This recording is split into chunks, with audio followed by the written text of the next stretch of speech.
right, may we have the roll call, please? Councillor Cabrales, Here. Councillor Swanson, Present. Councillor Carney, Here. Councillor Schaub, Here. Councillor Cornwell,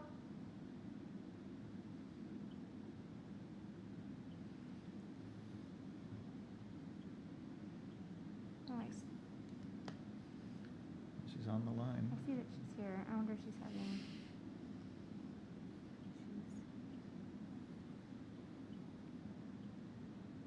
issues. Okay.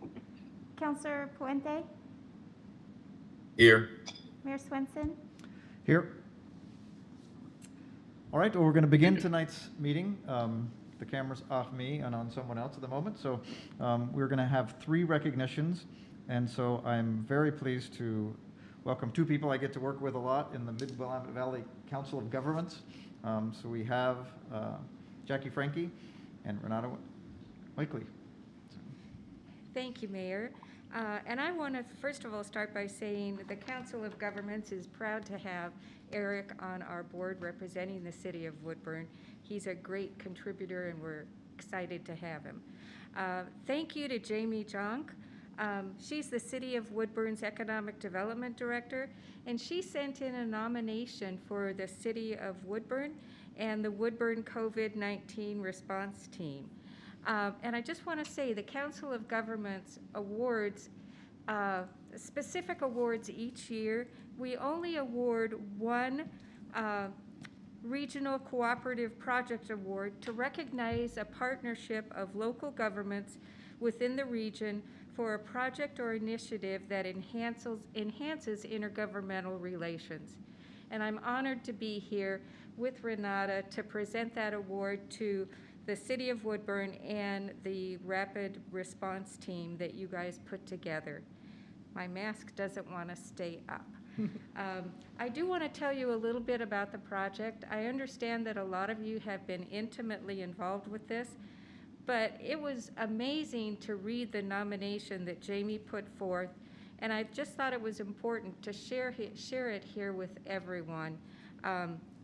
It's just great when governments can work together, and especially when you work together quickly and efficiently, and it looks like that is exactly what Woodburn did.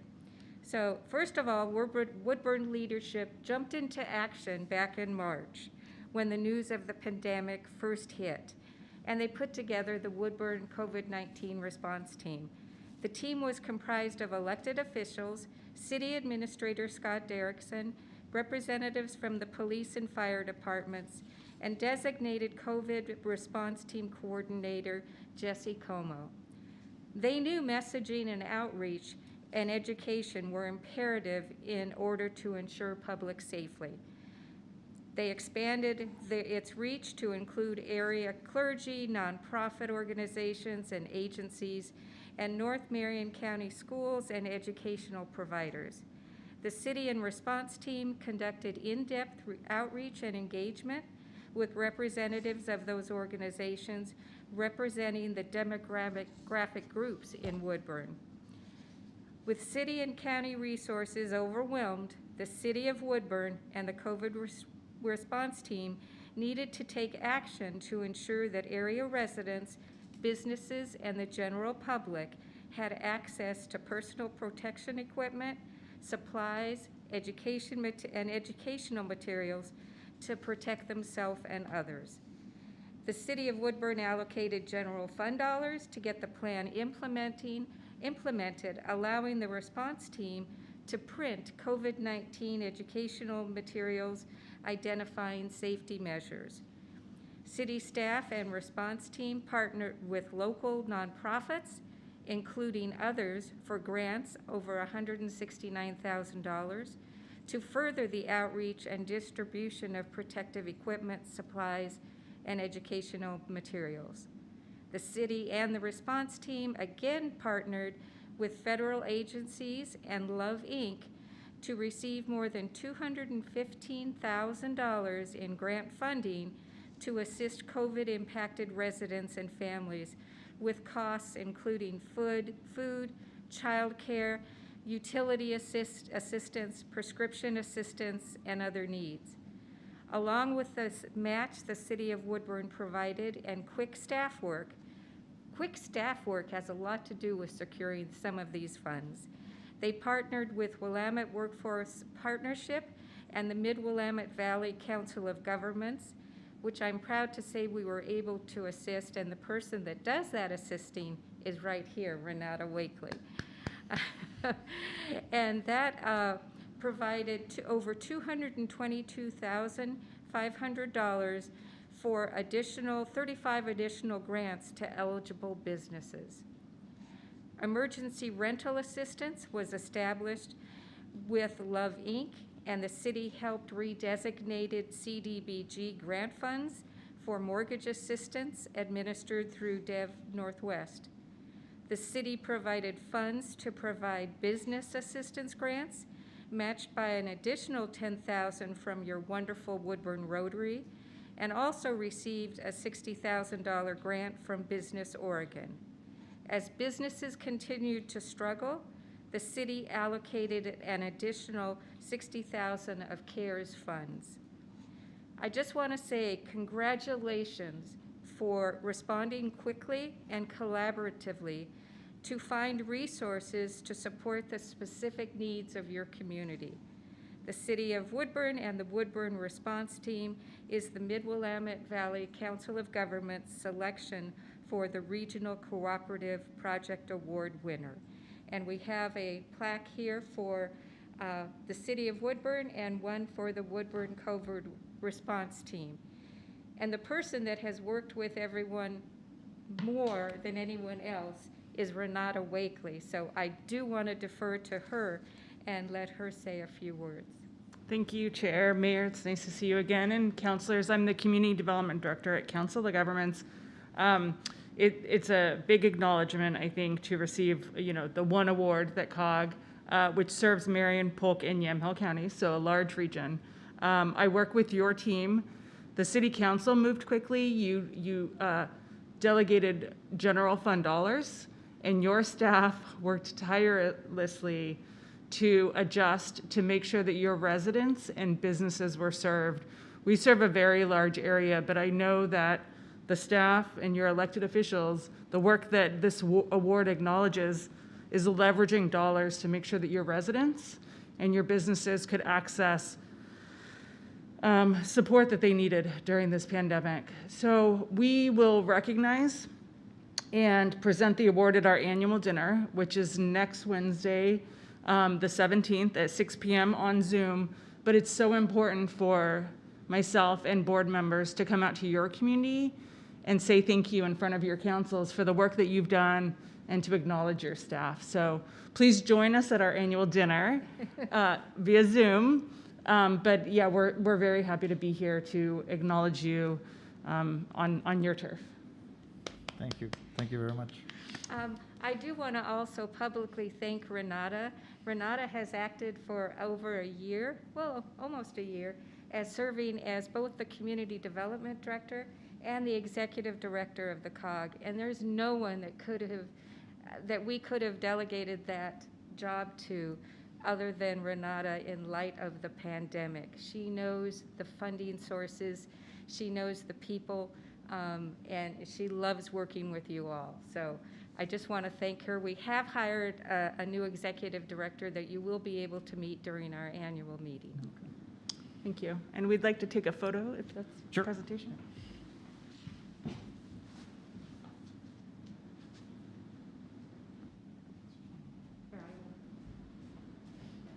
Oh, I'm going to break something. And I think in front of, wherever you see, why don't you see that? Thank you, that's perfect. Centered, I'm gonna take 1, 2, one more. And okay, thank you. You know, we're standing here smiling. Yeah, congratulations, Eric. I just want to say. Thank you. Okay, thank you very much.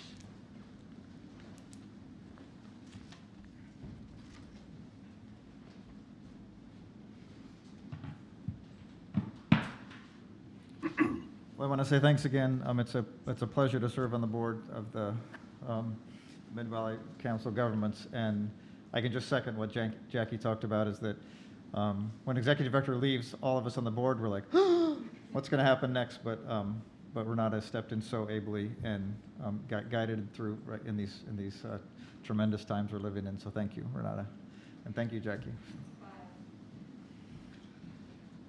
Well, that's just the first of our recognitions, and next we'll honoring a long time not only city employee, that word would be minimal, but a person who's been so involved in our community in so many ways. So I will ask Scott Derrickson to lead us into a recognition for Julie Moore. Well, thank you, Mr. Mayor and city councilors and everybody else. I think most people know Julie Moore. Julie's worked with the city for 37 years. I almost said 38 years. 37. Yeah, oh, no, 37. Accomplishment. And Julie decided to retire, Mr. Mayor, despite all of our efforts and my ongoing pressure, even as late as last week, to get her not to. Didn't work.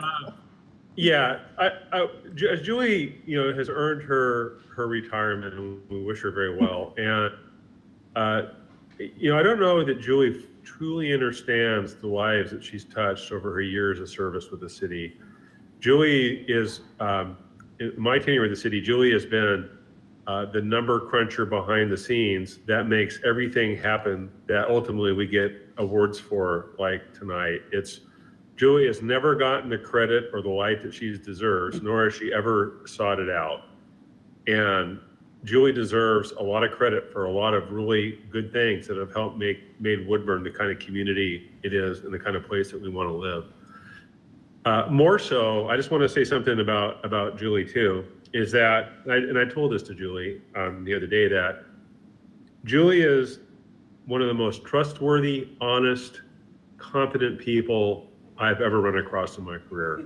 She really exemplifies the kind of person as a coworker that you want to have. The kind of person who is trustworthy, who shows up, who never says no, and always gets it done, and is just as honest as the day is long. More so, Julie also has been an active community member. I would say if Julie has any weakness belonging to Kiwanis, it's not Rotary. Sorry, Julie. That's okay. But Julie's been involved in Kiwanis and involved in supporting community events and activities and services and programs for a long time. So not only has she touched the lives of us internally at the city and through our services and programs, that she's got a little piece of everything that we do, but she's also made a real difference just in her own time, volunteering and active out in the community. Julie knows where all the skeletons are buried. She knows all the stories. She knows every time when I'm talking about numbers and budgets that I'm not exactly right on, she knows. Julie comes to the budget committee meetings anyways to make sure that I don't stray too far off course. So Julie, tonight we asked the mayor if you could be on the agenda, because we thought that after all these years, you deserve to have a little of the light shined on you that you never really have spun out or had. And we wish you the best. We are going to miss you, and that you're leaving behind not just a bunch of coworkers, but really a bunch of friends and people who aspire to achieve what you've achieved in your career, and to make the kind of lifelong lasting impact that will extend well beyond us. So thank you for your service. It's been my privilege and my honor to work with people like you. I can't even believe that somebody somewhere thought that I should be able to work with a group of people I get to work with, but you're right after the kind of person why I want to do this business. So thank you. Thank you. Thank you.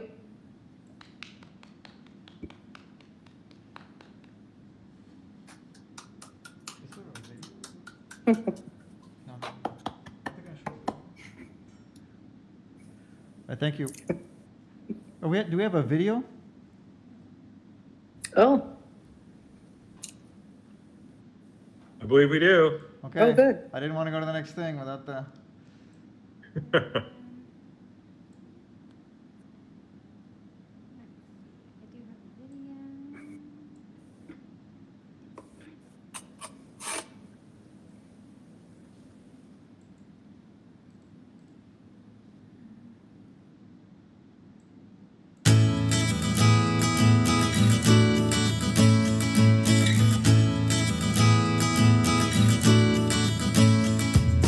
I just wanted to tell you that it has been a real pleasure working with you. You're probably one of the most decent human beings I have met in my life, both brains and a big heart and beauty, of course. I wish you the best in your next chapter. I know we're going to stay in touch. So thank you again for being there for me, and best of luck. Your kindness goes beyond just your years of service with the city, but just your big heart and everything. I just appreciate your giving back to the community through Kiwanis and always just being that person we could go to. So happy retirement, enjoy. Hopefully you do get to travel a little bit, more than just to California, and best wishes. If I were to describe my friend Julie, it would be that sort of as a utility player, she played many positions here at City Hall, and she's played them all well. Probably more than anything, though, her bright and sunny attitude, willingness to do things. I've never heard her ever say anything other than, I'll just get on that. So you've earned your retirement, Julie, and we'll miss you very much. Good luck. Goodbye. Congratulations on your retirement. You definitely deserve it. I probably mirror a lot of what some people have said. Thank you for always being open to help and help me learn when I first started with the city. So I really appreciate that.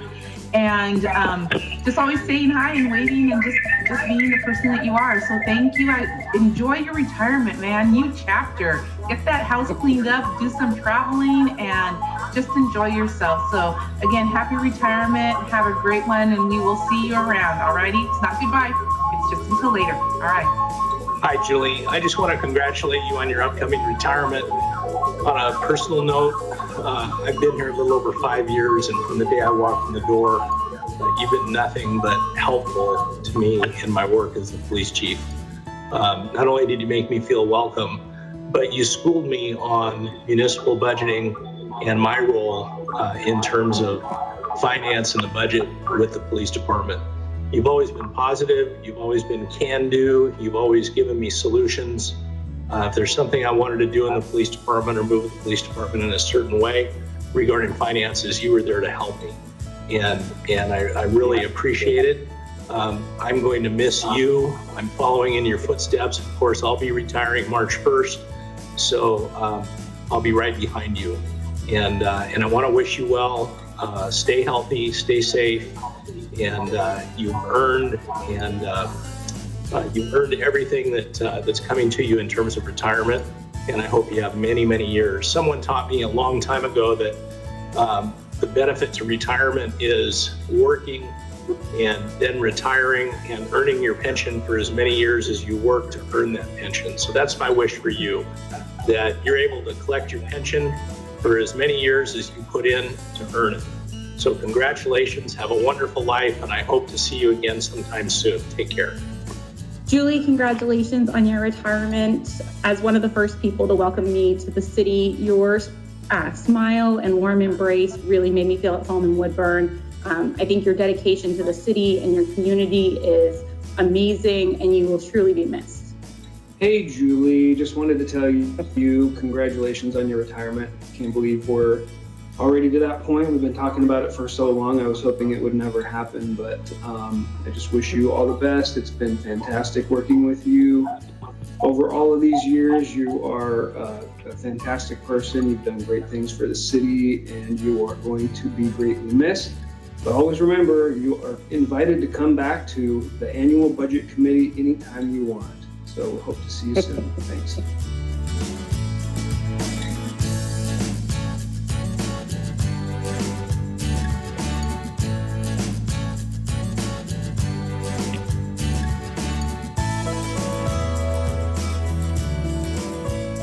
Hi, Julie. Happy retirement. I am sure going to miss you. You've helped me a lot with questions I've had with finance. And I hope that retirement is good for you and that you go out and you enjoy everything that life has to offer you. I know that we'll still be in touch after this because we are Kiwanis sisters and also Bunko pals. And so I will be able to still continue our friendship after work, but you will be missed here at work. And I wish you all the best. So deserved. Hey, Julie, my dear friend Julie, I will miss having you here working. You helped me so much over the years. You're one of the best people I know. And I know we're still going to hang out together because we're friends beyond being just co-workers. We're good buddies. And so best wishes, happy days, always the days, and I hope you just do whatever you feel like doing. Love you. Bye. Hi, Julie. I just want to congratulate you on your retirement and say that it's been a pleasure working with you. You've always been so helpful with answers whenever I've needed them. And it was great working with you over at Public Works. And then when you moved over to City Hall, and I did too, it was great working with you over there. We're all going to miss you so much. And stop in and say hi when all this COVID is over. Stop in and say hi, and so we can catch up. Have a great time on your retirement. You deserve it. Hi, Julie. I just want to wish you a happy retirement. It is well deserved. You are a hardworking lady, and I admire that about you. It was an awesome 4 years that I worked with you in finance. Thank you for always being welcoming. I felt welcome to come to you when I had questions and when issues arose, with everything that goes on in there, in that line of work. But thank you for all your help, always being there, willing to help me out, and always asking about my children and how they're doing. Thank you for keeping me updated with Kiwanis events. I've had fun in all of them that I've attended. Enjoy your retirement. It is your time now, your time to shine, to do everything that you've dreamed of doing without worrying about clocking in or clocking out. Thank you. Thank you for your service to the city, and enjoy it. Enjoy it, girl. Take care. Julie, congratulations for your retirement. Well deserved. We're going to miss you. I will always be grateful for your support, professionally and personally. And thank you for helping me putting together my first chair here with the city. There were good memories there. Enjoy your retirement, and overall have fun in your new chapter. Thank you. Hi, Julie. I just wanted to express my appreciation for these last 9 or 10 months that I've been able to work with you. And I know you've given much greater service to the city for the last 37 years in a variety of capacities. But I just wanted to express my gratitude and tell you thank you, and wish you all the best in your retirement. I hope that you find life to be as enjoyable as you desire, and that you'll be able to accomplish all that you want to in your retirement. Good luck, and thank you. Well, what an accomplishment it's been for Julie. So many years with the city. She's made such a difference in not only our city organization, but this community. Julie is the kind of person who is behind the scenes that really makes things happen, whether it's in the city or in her community service or involvement in Kiwanis. She just doesn't get enough credit, really, for all the lives that she's touched and all of the positive things that she's been part of in this community. We're really going to miss her. What a tremendous career, and what a tremendous gift she's been to all of us. So, Julie, congratulations. Thank you for your service. We wish you the very best in retirement, and know that you'll be missed.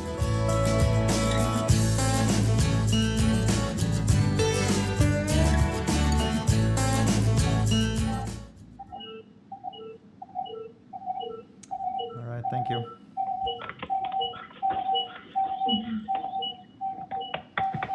All right, and Julie, here's what you'll get.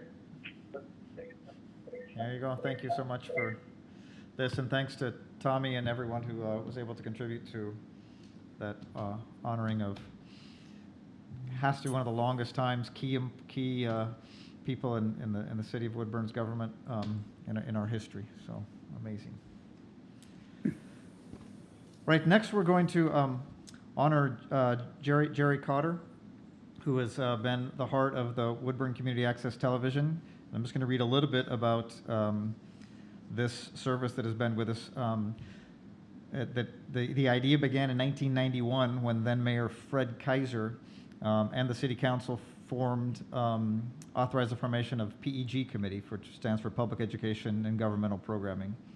And using PEG funds through the city, there was a committee formed to incorporate Woodburn Community Access Television as a non-for-profit organization.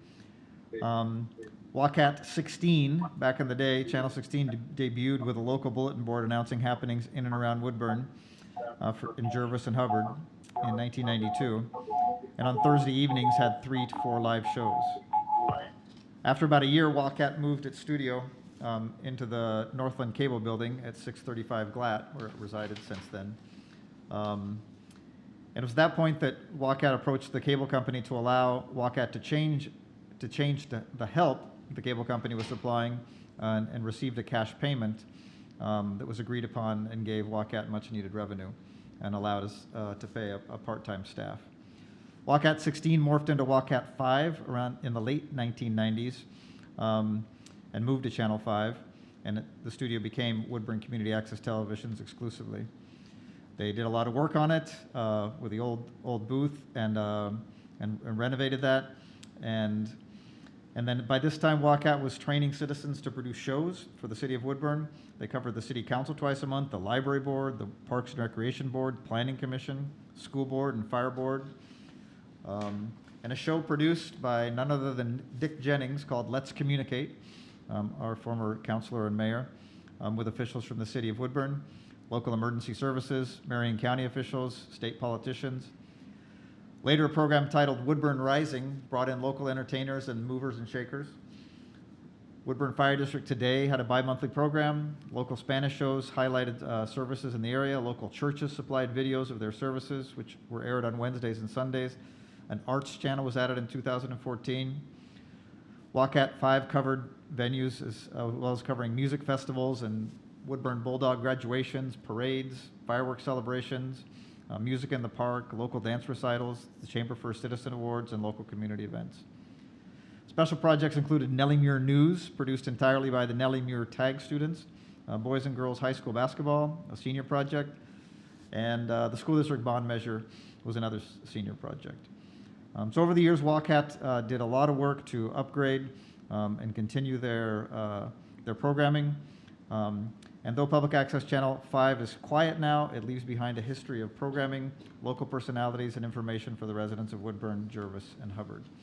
So we want to extend a special thanks and honor to Jerry Cotter, who has been the heart and soul of WACAT for so many years. And Jerry, I see you're on. Is there anything you would like to say in your... Just thank you. It's been a pleasure these last 30 years. Thank you. All right, and Julie, I gave you a little bit of time. Is anything she wants to add to that? I think she's the quiet type. She's gonna just accept her recognition and call it that. So, all right. Well, that is a great way to start the meeting. And as you read in in our last Friday's email, we also received the President's Award from the Woodburn Chamber of Commerce. Stephanie Wells has been our president this year, and she chose the city of Woodburn for our response and leadership during these difficult times. Okay, we have one presentation before we go to business from the public. So we'll have our COVID-19 update. Heather, would you be able to make me a presenter? I think you made Jamie one as well, but I think I need, if I could show my deal, that'd be great.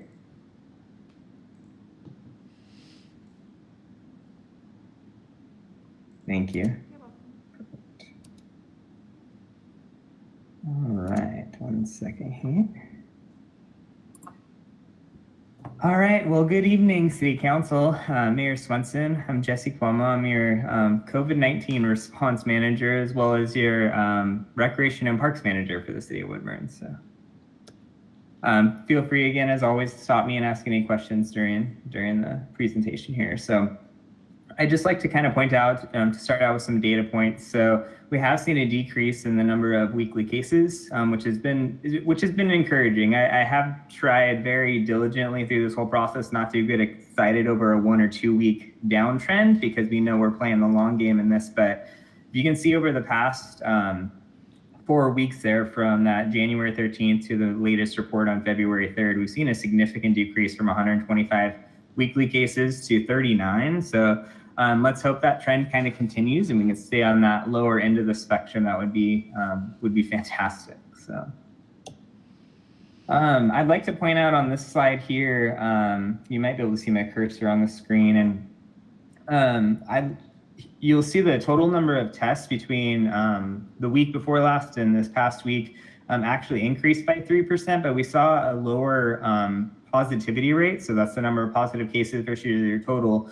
So again, another positive trend. This is a very small snapshot in time, so nothing to get too excited over, but still an improvement that I wanted to share. That statewide, they saw a slight increase, so I'm glad to see we're starting to trend downward. Hopefully this continues. And then also there was a decrease in Marion County with hospitalizations as well. We saw 31 for the week prior to 17.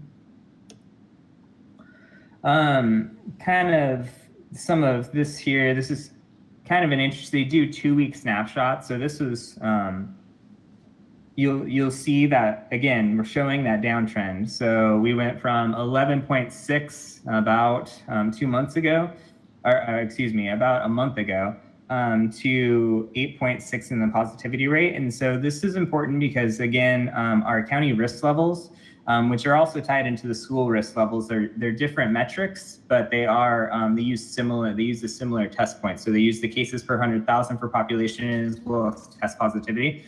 So we want to see both of those numbers obviously continue, because that shows progress in COVID, but it also allows some of our businesses to possibly have provide a few more services. As we kind of go down in the phases, you might be able to see in-person dining and different things like that. That would be a great positive trend for us, as obviously as a city and as a state. So, you know, the kind of hot topic right now is obviously vaccinations. So this is kind of, again, a snapshot in time and a large overview of vaccinations. So Marion County has stated on several calls I've been in, they're at they estimate they're about 55,000 plus in vaccinated persons. As today, this is a little more dated data because I pull it directly from OHA, and there's a little bit of a lag there, but I just want to pull consistent data to show the trends versus pulling data that might not be as accurate. So when I pulled this data, we saw about 9.45% of our total population in Marion County had at least received a dose of the vaccine, with 3.9% of that population being fully vaccinated. Statewide, you see about 8.66% has at least one dose, and then 2.27. So we are a little ahead of the curve when it comes to Marion County versus the statewide there. And then another good thing to point out here, if you look at Marion County, and Oregon, there's actually an increase in the number of doses administered over the period of time, which is hopefully a trend we continue to see as more vaccine comes available, that I'll talk about a little bit later, as well as possibly different vaccines coming to market. So I want to point out again, it feels like we receive a lot of questions about, who's eligible for vaccination. So we've gone through our phase 1A group, which again was our hospital staff, our long-term care facilities, our group 3, which includes day treatment services, non-emergency medical transport, things like that. They're still working. There's still parts of that population that have not been vaccinated, but we've started to open up other gates in this process. So phase 1B, group 1, it gets very kind of tiered and kind of confusing, was that educators and was the educator group. And so that is worked through they've worked through it quite a bit. It was about 105,000 people statewide. I believe it was about 7,500 in the county. I remember the numbers correctly. And that group has been worked through pretty well. So as of today, we started our 80 plus vaccination group. And I want to point your attention to the orange chart on the right, just to give you an idea of how large, it says it on the blue chart as well, but how large of a population of that is for the 65 plus group.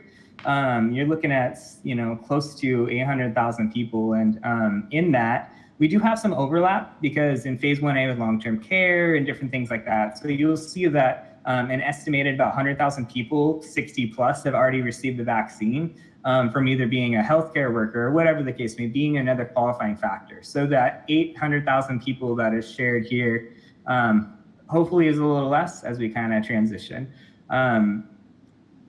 It is good to see more vaccinations going out, and we'll talk about that even a little bit more, but I just want to let everyone know that this is definitely a marathon and not a sprint. We're looking at a kind of a long game here.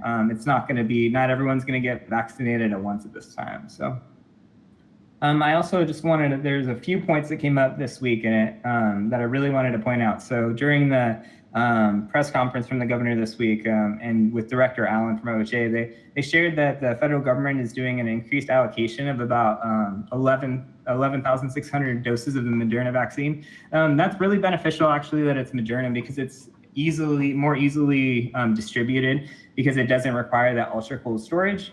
But that's about a 20% increase from what we were seeing earlier. In addition, the state entered into the federal retail pharmacy program. So in addition to these doses that are coming, there's going to be an additional 12,000 doses that are coming to Oregon, and that's going to be going to 136 pharmacies statewide. And I believe, Walgreens is one of those partners, so we should see those directly in our Woodburn community, as well as possible other locations. So as you can see, the total doses for with the increase, we're looking at possibly up to 75,000 doses per week they shared. Hopefully that can stay consistent. We can continue to kind of go. With these increased allocations, they think they can have 75% of the population of the eligible phases, kind of 65 plus, hopefully done by April 1st. So it's about a month earlier than they were projecting. They were projecting between 12 to 15 weeks. And so this, I believe, would be about an 8 to 10 month kind of improvement there, or not improvement, but 8 to 10 months versus 12 to 15 months. The column on the right, I wanted to point that out because people are wondering about the next phases. And so these aren't official phases yet, but these were phases made by the Vaccine Advisory Committee that was assembled by OHA and the governor's office. And so they made the recommendations, I believe it was about 2 weeks ago, in the next kind of phasing, we would have adults 16 to 64 with underlying health conditions, frontline workers, there still needs some definitions around that, adults and youth in custody. And so that one actually did move into phase 1B. That was actually moved into this current phase because of a judge order. And so you'll start seeing that. It's a fairly small compared to the total population, but that one is actually going to be moved out of this list and kind of on top included, and it's going to be included in what we're currently doing. And then people living in low income and congregate senior living was another part. And then past that, the next phase following this would be people who live in multi-generational households. So this obviously would be the younger folks who live with a senior or something like that in a household, as well as general population following that. All right. So now the big question is, where can I get vaccinated and how do I get that information? So as of probably last week, there wasn't a whole lot to really say upon this. There was the Salem Health site. There was some vaccinations going on at Legacy and Silverton. There was a little bit going on at Salem Health in Woodburn, but it was kind of smaller. As of tomorrow, we're going to have a pretty decent, a wide breadth. Again, it's not going to be enough vaccines, but it feels like better options on the table. So I have a little chart here that, so Salem Health is obviously offering vaccinations at the mass vaccination site at the fairgrounds. Those are currently, and please, these dates and times are so fluid, don't take them all with a grain of salt. But they're currently Monday through Saturday, 8 to 6, and this is all dependent on staffing, obviously, and vaccines. Legacy is going live tomorrow at 8:30 in the morning, and they are filling their schedule as we speak. And they're going to be doing that 8:30 to noon, and then taking an hour lunch break to kind of regroup, and then going 1 to 4.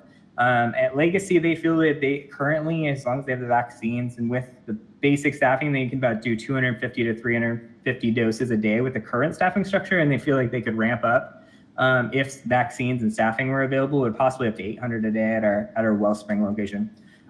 Just because I want, people are willing to travel at times for these types of vaccinations and things. Legacy Medical Center is another location.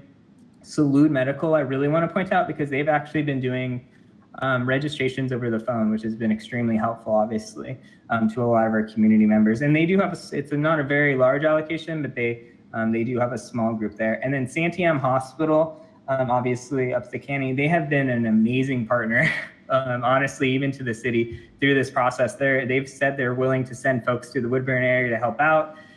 They've shared resources and so many other things. And then we have Polk County on here.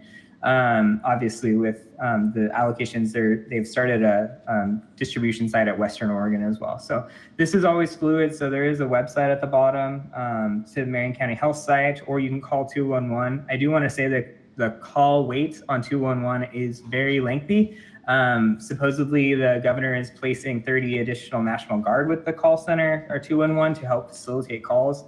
They can do some minor registration. It's going to be very limited. So in addition to this, Maricela and myself are working, and Maricela, feel free to speak up as well, but we're working on setting up a call later this week with our local faith-based communities and CBOs, really those points of contact who our trusted community members go to when they really just don't know where to navigate or how to get somewhere, how to do something. And especially with the senior population, or being a different language and things like that. And with a lot of the current registration process being online, excuse me, I'm losing my breath there. Maricela and I felt it really important to bring this group together with Marion County alongside with us to go through the basic understanding of how do I find this information for the people we serve, and how do I help them sign up?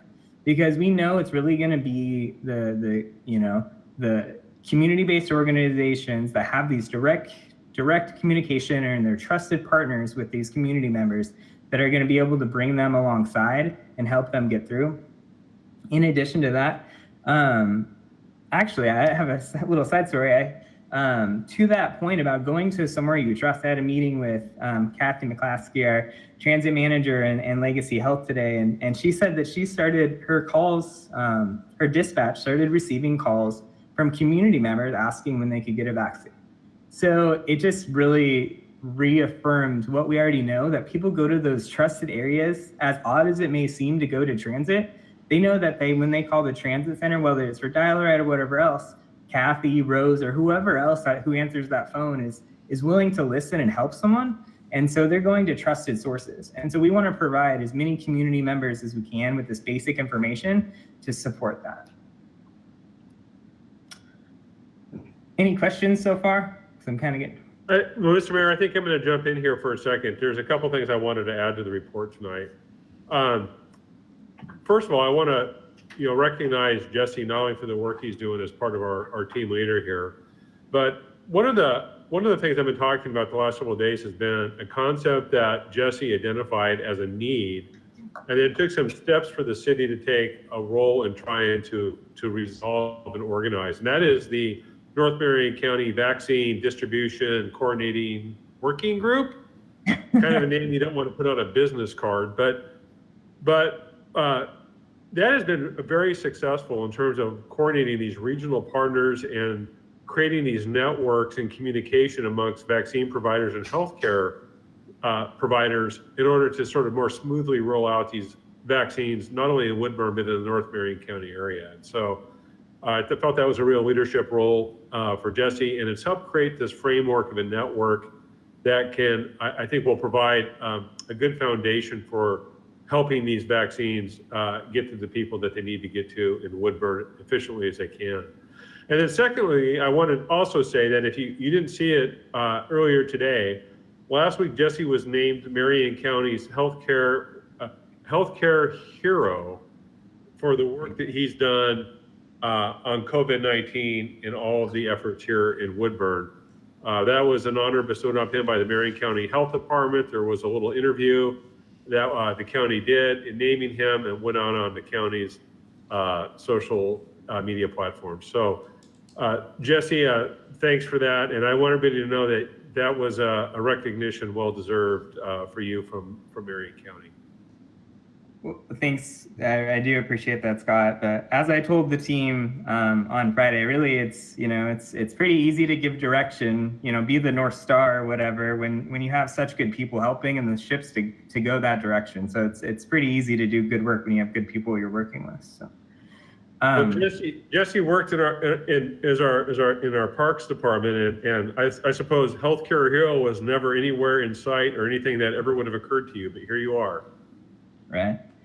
Yeah, it's definitely interesting. So no, I really do appreciate it, and thank you. And as I said in the little recognition piece, it really this work is different. Absolutely, but it's community connecting. It's kind of what I've always done, and no matter what role, whether it was working for nonprofits or whatever, it's just being part of your community and finding resources. And so that was simple. But learning, being on calls with people with more letters than an alphabet after their name with degrees and things was definitely different.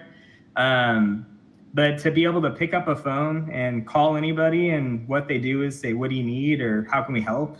Being in a community like that, or being able to reach out to our partners and they do the same thing, it's really made the work pretty easy. It's been a lot of work, but it's been easy to work with the folks that we're working with. So again, Jesse, thank you. I don't need to keep saying it, but I mean it goes a long way.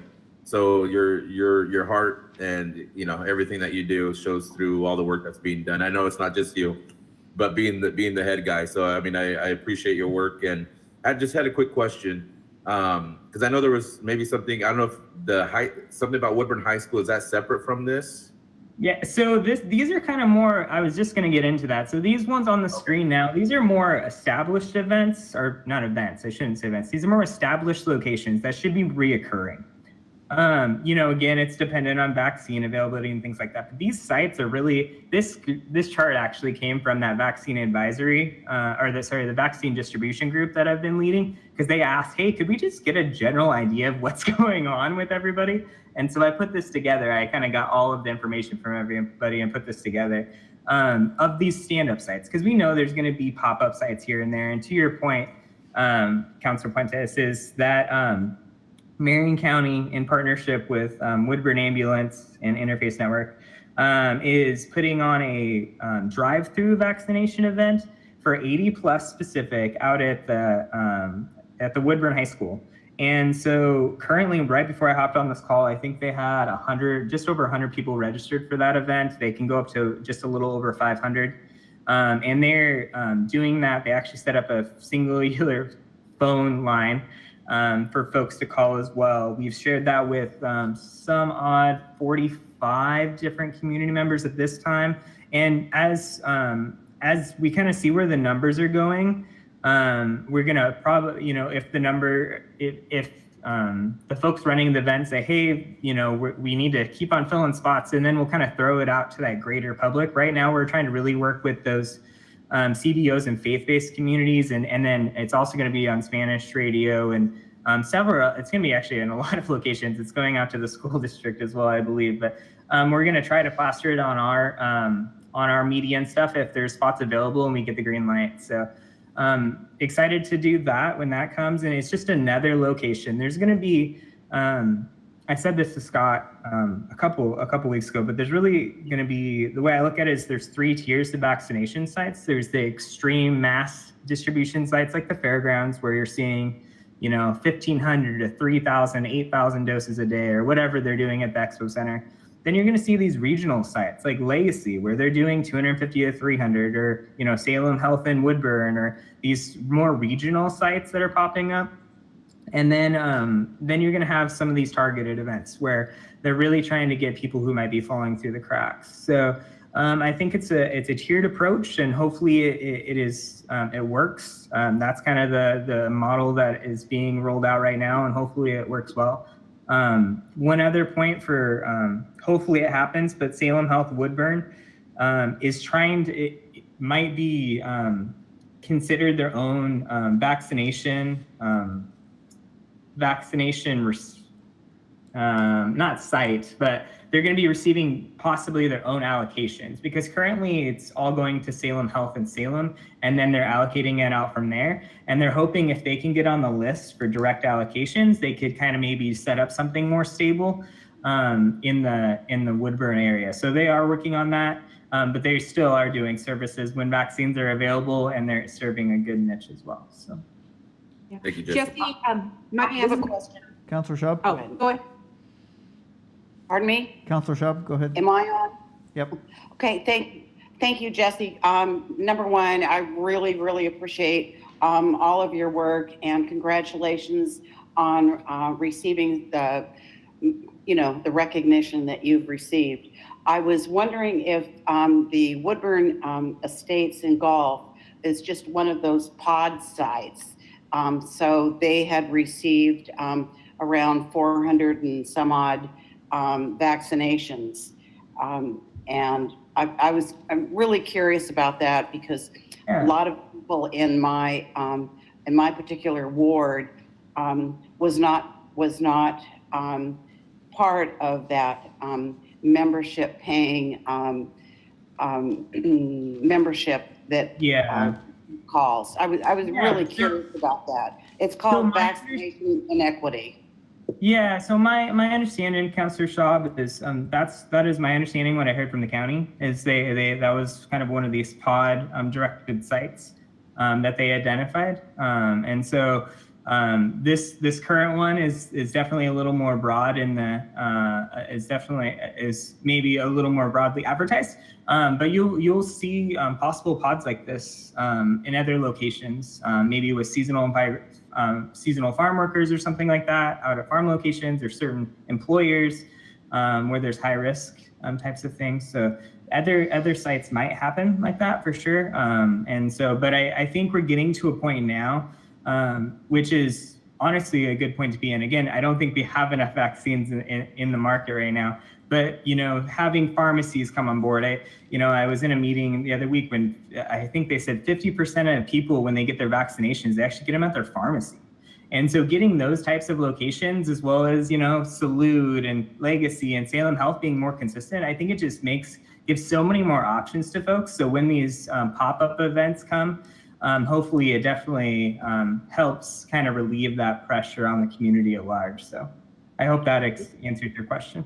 Well, I think I'll jump in also to add that, Councilor Schaub, one of the concerns that we did hear at the city was about the communication access.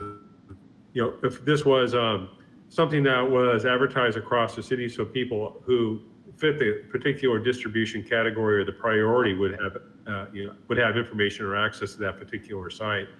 And as one of the things we do at the city is we're advocates with vaccine distributors. The city doesn't actually receive or distribute vaccine, but we do advocate to the greatest extent that we can about the inclusivity of vaccine distribution. This is publicly owned vaccine, and we're a very diverse community in that anybody who is eligible to receive the vaccine should have an equal opportunity to access that vaccine. And I know you feel very strongly about that too. And we feel strongly about that as well. And Jesse and I have talked extensively about this last week, as people were calling us wanting to ask these questions. And I think Marion County is aware of this as well. And back to what Jesse was talking about, a targeted population and an opportunity. There's going to be 100,000 doses of vaccine or more, required in Woodburn by the time we're done. So, it's my hope that as this moves forward, that there's going to be, more and more opportunity, and that to the greatest degree that the city can influence the process in outreach and communication, we've tried to develop those networking opportunities so that that can happen. And these upcoming events this week, which we've talked about quite a bit in terms of access and inclusiveness in this vaccine distribution, we feel pretty good that the partners that are part of the network we've established are being contacted, and the organization is going to look different than I think it did at the estates from Marion County last week. Yeah, I would concur with that, absolutely, Scott. We brought in partners from our local nonprofits, our faith-based, Northwest Senior Disability Services received the information. So really trying to work on that piece, absolutely. And Councilor Schaub, I would say, I think we did express sort of the concerns that we were hearing to our county partners, leading up to and through the duration of that event. 100%, I think they got the message about that. Well, thank you. I appreciate that. I was just concerned about vaccination inequity. That's all. Thank you. And then Monticello was saying something, I believe, and I didn't want to cut her off in any way. I just wanted to make just a quick comment. I mean, just this conversation, and we've, and I think several of us were in conversations over this past week over kind of what had happened and things like that. It just goes back to show bring the point to the forefront that our community-based organizations and all of us out there, we get the information, we're trying to pass it on, and let's just move the information through, because we all have touch points at different point. We serve, everybody serves someone different that may have this. So the importance here is once we get the information, we're pushing it out, and then it just needs to get pushed out from there. So together we can all do it. I mean, and that's just something that we need to remember. And we do need, we will have these pods that happen, that pop up, but as Scott had said in a conversation, we want to level that playing field for everyone. And so that is just the most, the important thing. So thank you. Yeah, absolutely. All right, I promise I won't take up too much more time. So there was a slight change in a few more things, just trying to give you guys the full picture of all the information that comes down the pipe. So, and this is a snapshot of it, but there were some changes in the Oregon Health Authority guidance. They allowed, as of January 29th, some small fitness facilities to open, very limited, which honestly, I'm not quite sure how you could make it work running fitness facilities in my past life. But you see that kind of graphic there to the right of that. And I also wanted to, I don't think we need any more light shined really, I guess, on the work we've been doing, but we received an additional $45,000, I shouldn't say we, Woodburn Downtown Association, in partnership with the city, we applied for a grant through OHA. We just received a third round of funding for that for outreach and education a couple weeks ago. And so I was really excited for that. With this funding, we've been able to do community PPE, excuse me. We were able to do about 10,000 facial coverings with the Woodburn Bulldog logo on them. So the schools have those, and they'll have they've been distributing and through the meal program, but they'll also have those when kids come back to school to have a little bit of school pride there. We've been able to actually work with our local Russian fabric store owners to make culturally relevant masks, because they were making longer masks to accommodate for beards. They were making other things that I'll show you on my last slide here. And then education materials. With each facial covering also came those education materials and other things we sent out. And then about 6,000 hand sanitizers. And then we also did some plastic screens and different things for businesses as well. In addition, some testing events coming up. There's an event this Saturday on the 13th. There's one on the 27th, one on March 13th and March 27th. And University of Oregon also has begun doing testing events as of last Saturday. They'll have every 2 weeks a location at the Woodburn High School and Jervis High Schools. So you'll probably see them, what would that be, February 20th. So it kind of is a nice complement to the ones that are going on by OHA out at Centennial Park. So it's going to be a nice kind of rounded service and give people plenty of access to testing. Lastly, So on the far right there, you can see the Woodburn Bulldog masks. We got some adult sizes for the middle school and high school, and we got some youth sizes, obviously for the elementary age kids. And then the two pictures on the left, I really wanted to point this out because we really did a large effort to reach out to our Russian Slavic population. And we felt it really important, like how do we get there? And Irene Konev, who we've contracted throughout the pandemic to kind of help us through this work, had this great idea of going through the fabric sewers to really make, to work with those trendsetters within the Russian Slavic community. And you can see their beautiful lace-covered facial coverings and things, and they were flying out of the store. They were at no cost to the community. Obviously, they were paid for by grant funding, so they were actually distributing them at their stores. They were distributing them to other community members, the schools, different things like that. And the middle picture, I was really proud of because, and so was Irene. This is actually one of the kind of holiday dresses that they were making for a family during the holiday season. And they were actually starting to make masks that were coordinating with the outfits. And it just felt like a great step in the right direction in building some awareness and a very unique and rich way to do it. And I want to say thank you to Irene for that great idea and the fantastic people that made it kind of put it together. So, all right. And lastly, any more questions? I have a question, Jesse. Yes, Councilor Carney. Councilor Puente brought up the issue of Woodburn High School, and I know it was active today. Do you know if it's going to be active later in the week, tomorrow maybe? 1 second here. Active. It's actually, the event will actually be on Thursday from 9 a.m. to 1. So they are taking registrations now. There's no event going on currently at the high school. Oh, okay. So it's Thursday. Yes, it's Thursday from 9 to 1. They're hoping they have about 500 doses. And before I got on this meeting, like I said, they had just over 100 people registered. And it is a drive-through event, so it is a little bit different. They actually have you drive through, get your vaccine, and then there's a waiting or staging area, is my understanding, and they have a monitor. And then if there's any kind of reactions or anything like that, they ask you to watch your horn, but they also have a monitor checking vehicles regularly. I think they took some models from other states and things, or other counties that have done drive-through vaccination events. So. Is this a registration online?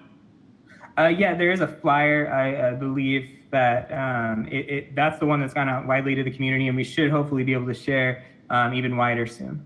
So. Thank you. Yep. Any other questions? Okay, Jesse, just a quick one. Of all the places you listed, just to clarify, I'm assuming that you do not have to be like a legacy patient or a Salute patient or a Salem Health patient to access those. That's a very good question. No, so you don't have to be be a patient of those locations to receive the vaccine, to my knowledge, at any of those. Okay. In addition to that, like I said, Kathy McCluskey and our transit manager and Legacy Health, we had a powwow today, and we met and spoke about transportation, because is another barrier. Registration and having online registration one, but then how do you actually get there is another one. And so obviously through our Dial-A-Ride program, we have that and available, but we're able to serve the Woodburn city limits with that. Legacy Health is able to kind of serve some other outlying communities, and they said they would be willing to transport people to locations that isn't Legacy if they needed to. So that was really exciting news to hear too, because we were worried about transportation being an issue, and we're still gonna have to kind of go through the registration access stuff and work through it and find creative ways in that. But I think if we can round it out with all our awesome community partners, I think it'll turn out being okay. So. Great. And I'm just assuming at each of those, like you bring identification that you're an educator, or your driver's license for your age, or what are some? I think that some of them they really aren't vetting those things, to my understanding. I actually was on a Salem Health call, and OHA asked them not to check like school identification and things like that. It's kind of the honor system. And so that is a part of that. When you register, it does ask you that you're certifying that your information is correct. So there is that piece of it. But that is the most I know on that side of it. I'm not super involved in all of the registrations because, like I said, all the providers do it slightly different. So that side of it's a little past what I know. Gotcha. All right, thank you. All right, any other questions for Jesse on the subject before we go to business from the public? I have a quick follow-up based on your last comment. So, Jesse, can you shed some light on, so I guess it's interesting to me, there's tiers, and this week we're doing people who are 80, next week is people who are 70, and I don't take any exception with the way they're doing it. My question though is, if that's really more just a recommendation, correct? Because everything I'm reading and seeing that's published says no ID or proof of U.S. citizenship necessary. And so I'm thinking, well, so, I could just say I look good for 80, right? Like I'm just saying conceptually. You do look good for 80. Conceptually, yeah, I guess you're right. Just one bit of clarification. It's just so it's clear, it's 80 this week, 75 next week, and then it kind of goes down each week by years of 5. Yeah. But just but yeah, it's gray. It's not a perfect system. There's no doubt. I think the real point of the tiered system, to my understanding, is to just try to manage the flow a little bit. Just so because they don't know what kind of demand, and so if you let it all open at once, it just might be overwhelming. But hopefully overall people kind of help do that, because I think it's going to really make sure that those highest risk, because our 80 plus, as you go up in age, you can literally watch the data trends with the death rates as well and hospitalizations rates. So hopefully, there aren't those quote unquote vaccine hunters, as you've seen in the news, that are kind of going around and trying to find it wherever they can, or don't fit in, or line skippers, whatever you want to call them. And so hopefully people are honest and good. It's not going to be a perfect system, but hopefully overall, and people overall are good. So I trust that it's a good place, and I try not to be too jaded. So I have faith in the world. I think my point is more that it's a very low barrier, relaxed situation. And so if I'm missing something, great, but you made my point. I appreciate it, Jesse. Thank you so much for the information. No, absolutely. And if you guys need anything else or want to see anything else, please let Scott know, and I'd be more than happy to. All right, thanks, Jesse. Okay, now we're excited to have business from the public. I'm particularly excited. This does not happen so often, so I would like to invite Elisa Nava to speak to the Woodburn City Council.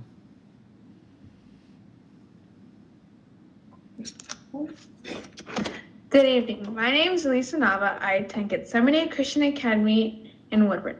I would like to read what I have learned about being an elected official in my social studies. An elected official has one main duty: to serve the public. The elected official is responsible to the people, and more important, to God. Officials who honor and respect the Lord and walk in His ways will best be able to lead others in the path of righteousness. Elected officials should always stand up for what is true and right. Pray that cheerleaders will not get into pressure to make ungodly decisions for the sake of preserving their own wealth and place in society. The ones who rule over you must give account to God, because it is their privilege, and to watch for your souls, as in Hebrews 13:17. Thank you so much for your time, and thank you for serving Woodburn. So Lisa, I want to thank you for speaking. I was going to apologize that you had to sit through all those other things, but since you are a student of government that I'm learning and interested in public officials, I'm glad you were able to see our council in action, the things we're being recognized for, and the issues that we're wrestling with, and how our city government is wrestling with those issues. So thank you very much for speaking today. Thank you for having me.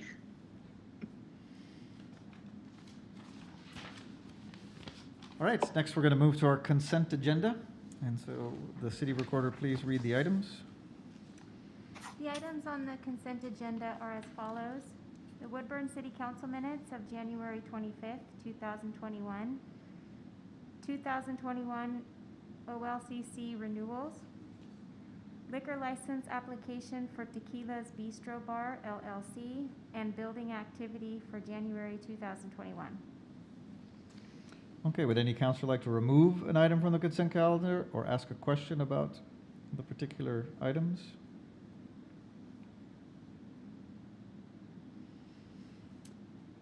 All right. Mr. Mayor, I make a recommendation, I make a motion that we accept the consent agenda as posted. I second it. All right, so moved and seconded. All those in favor of accepting the consent agenda as printed, say aye. Aye. Aye. Opposed? All right, motion carries. I would like to note that on item C, it was I was walking around downtown with Gabby Pena with the food bank. She wanted to be introduced to some different restaurants and store owners downtown to solicit donations for the food bank. And we dipped into the Metropolis building, which is has a long history with the city that we bought and sold.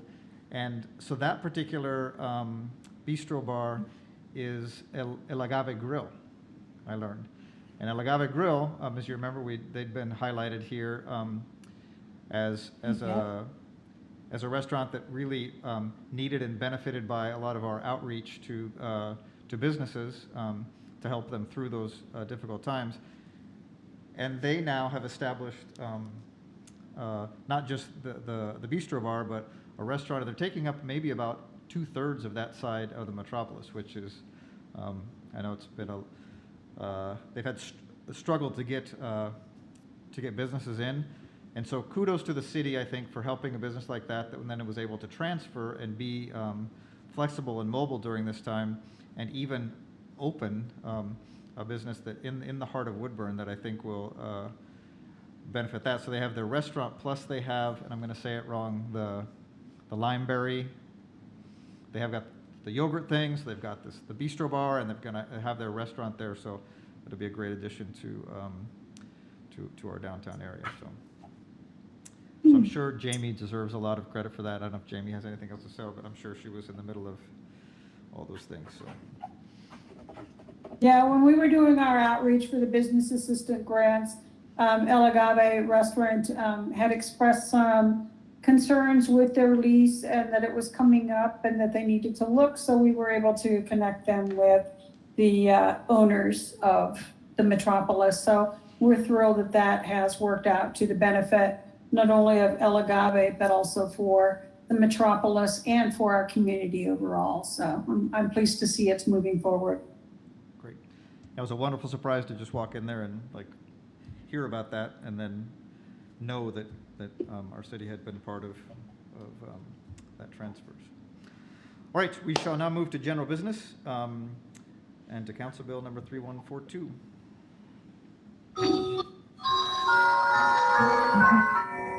Sorry. Mr. Mayor, I'd like to introduce Council Bill number 3142. Council Bill number 3142 has been duly introduced and is a resolution, and as such requires one reading. May we please have the reading by title only if there's no objection. Council Bill number 3142, a resolution approving the change of indirect control of the franchisee Wave Division 7 LLC under the cable television franchise. All right, do we have a staff report? Mr. Mayor and Council, Mackenzie tonight's taking some well-deserved break. I told her I'd make the staff report and try not to screw it up. This is it's actually something under federal law. This happens now and then when you have a change of control, which is a term of art, and it just means that most like it sounds. In this case, it's complicated. It's a financial change of control. It doesn't change the obligation at all to the city under the franchise of the, this case, the Wave franchise. Under federal law, they have to allow the city to know that, and there's a 120-day period where the city either consents or objects, and if there's an objection, there has to be a reasonable basis. What it means as a practical matter is that our office receives probably a couple hundred pages of documents. In this case, we looked through all of those to see if there's anything that is inappropriate or jumps out at us. Mackenzie looked through pretty much every sheet of documents that we received, and in our opinion, there's nothing that we can object to. So there's a resolution that memorializes the fact that the city has received what's called the change in control. It's been filed with the Federal Communications Commission, the FCC, and the resolution states that we do not object. I could answer any questions or try if we have any. Bob, I have a legal question. I'm wondering about whether it's necessary for me to recuse myself from this vote because I'm a client of Wave Broadband.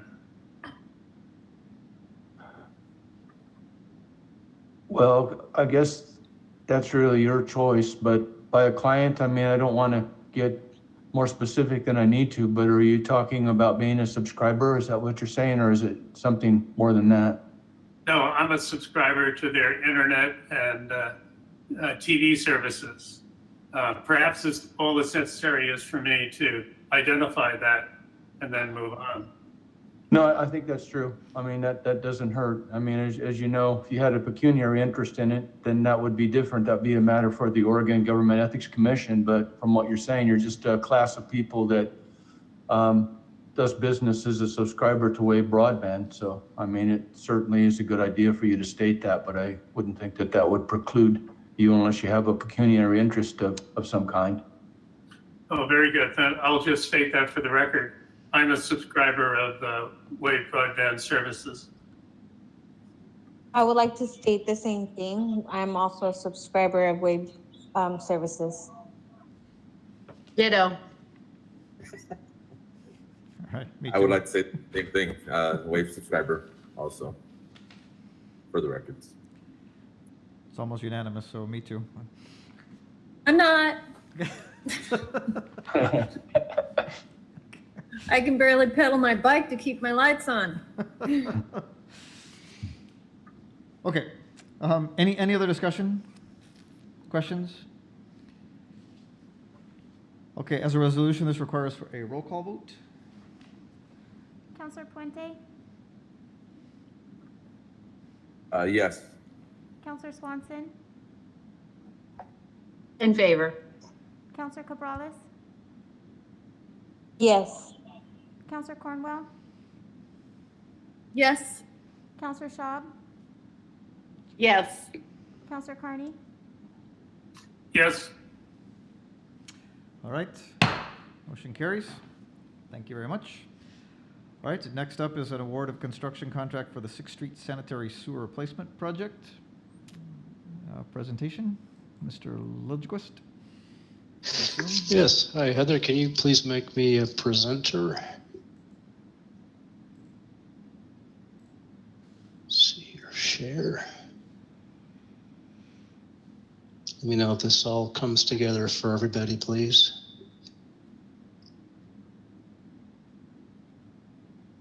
Is that coming through on everybody's screen? Yep. I see. Okay. Good evening, Mr. Mayor and City Councilors. I'm Eric Lillquist, the Public Works Projects and Engineering Director. This evening I have a brief presentation on the 6th Street Sanitary Sewer Replacement Project that is up for council consideration for a construction contract award this evening. And so let me go on to this next slide if you can see that. Just want to make sure this is working here. You know what I need to do.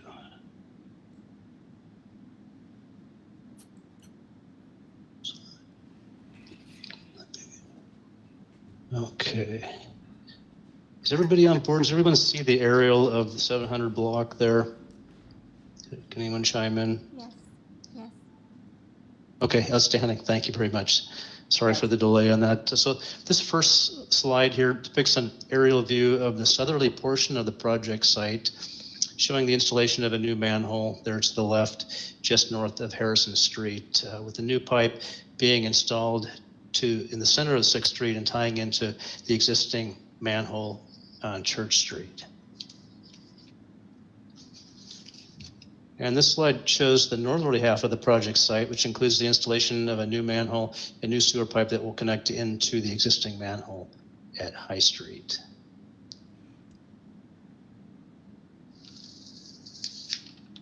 Now, this is actually the plan sheet for the project section located between Harrison and Church Street. And I'm not sure if you can see the plan details very clearly, but the existing sewer section being replaced is located adjacent to existing properties, which is not an ideal location for maintenance activities. In addition, the existing sewer line has recurring sewer backup problems, which this project will eliminate.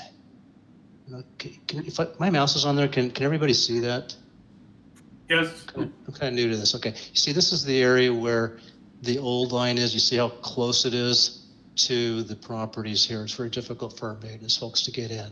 And there is some undersizing of the existing lines here, which this project will rectify and get into a more standardized location in the center of the street. And this is the plan sheet for the area located between High and Fur. And as you may or may not be able to discern, the existing sewer line being replaced is also adjacent to private property lines here again, not quite as close, but not in an ideal location. And it makes, it'll make future sewer maintenance activities much more accessible. And this particular section of sewer pipe needs to be replaced due to severe root intrusion that has made this area subject to frequent maintenance work for the city wastewater collection staff. And I just wanted to kind of give a real brief highlight of the sewer maintenance program. It's dubbed the collection system piping replacements in the city CIP list. And this year we have $250,000 budgeted for this current fiscal year. And really the focus is on the replacement of sanitary sewer lines and structures that are really deteriorated beyond their useful life, and they're undersized due to either their capacity limitations or our maintenance needs, including the ability to place video equipment into the sewer lines, because the pipes need to be large enough to fit the video equipment, which is used to evaluate the condition of the sewer system. We also evaluate problematic locations, including right-of-way constraints, which affect the future maintenance accessibility, as we talked about earlier on the other slides. And we also look at the proximity of existing water lines, which must be 10 feet away from sewer lines per Oregon Health Authority requirements. And let me see if I can back up and show you the area there that had the water line that was a conflict. I think it was on the sheet. You see right here, the water line is like just almost on top of it, and it's definitely not 10 feet away in this area. So this project will eliminate that non-requirement with the Oregon Health Authority.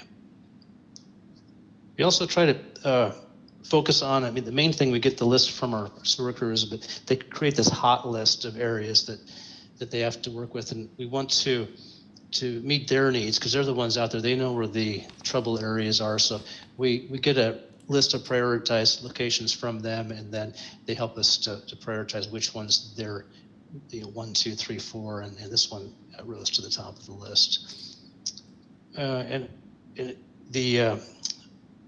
Finally, we try to look at mitigate the potential sewer overflows that could be possible, that have serious environmental and human health consequences. And that's the 700 block area, because of the undersized pipe and the way the pipes came together.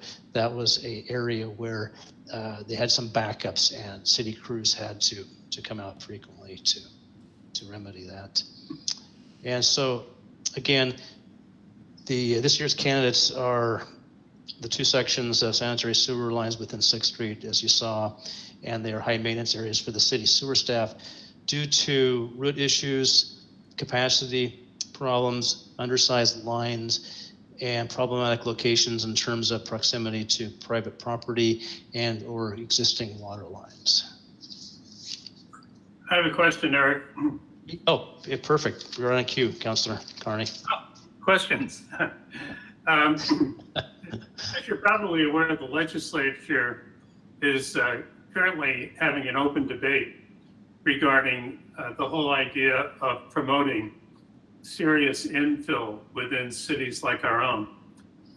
Things like allowing 3 homes on a single family lot, things of that nature. Yes, sir. I would like to get a professional opinion from you as to whether or not these kinds of repairs and replacements that you're dealing with here would become more frequent in the future, were they to move ahead with that type of building condition in the future. It's a very good question, Councilor Carney. And I'd like to answer that first stating that I think the bigger concern for me is the capacity issues, not just locally like we saw on this particular street, but then is the collector pipe downstream big enough? And then if we have enough of this middle housing, will we have to upsize those main transmission lines? And then how does that affect the lift stations and our big pump station, and eventually the upgrades that we're going to be doing at the wastewater treatment plant? So I kind of think you can tell I probably put some time into this because we do have that grant that we're working through on trying to evaluate whether we can get an extension on this. And in terms of the different 4 components, I think it's transportation, water, sewer, and storm related issues. But I think I'm more concerned about just the overall capacity. This area it wouldn't have necessarily been impacted because it was 3 different reasons were more for, they were already existing undersized pipe and they had root issues. And again, we wanted to get it away from the water line into a more centralized location. So in this particular issue, it didn't, but I think overall, I would say some capacity concerns for this middle housing thing. Thank you very much, Eric. Thank you, Councilor. Anybody else have any questions on the overall sewer maintenance program or this particular project? Anyone? And just to let you know, I'm sorry. Go ahead. I was just. I was just can I add one thing, Mayor? Please. That we had 19 bids for this, so there's a lot of hunger out there in the construction industry. We got a great price, which is like 41% lower than the engineer's estimate. You can see the range there. It's a good grouping of costs, but we're really excited to stretch the wastewater dollars as far as we can. Thank you. Eric, thanks for all your work on these kind of projects. I know they're complicated and complex, and take all the intelligence that we possess in your department, thankfully. So it's my pleasure. Thank you, Mayor. All right, this requires a motion and a second. Mr. Mayor, I make a motion that we award the construction contract for the 6th Street Sanitary Sewer Replacement Project to Icon Construction and Development LLC, which was the lowest responsible and responsive bidder, for the amount of $98,830,000. I second. All those in favor? Aye. Aye. All right, motion carries. Thank you very much. Okay, and our final item of general business is the Smith Creek Parks naming process. Mr. Rao. Yeah, thank you, Mr. Mayor, members of the council. I think probably everybody is acutely aware of the Smith Creek residential development that has it's been approved for a couple of years now and has been under construction for quite some time. In fact, there are a number of houses that are currently going up. We wanted to come before you tonight proposing a process to name the public parks that are either already dedicated to the city or will be at some point down the road as a result of this particular development. And I think Jesse's gonna share his screen. Yeah, Heather, can you make it presenter again, and then I should be, and I'll share that.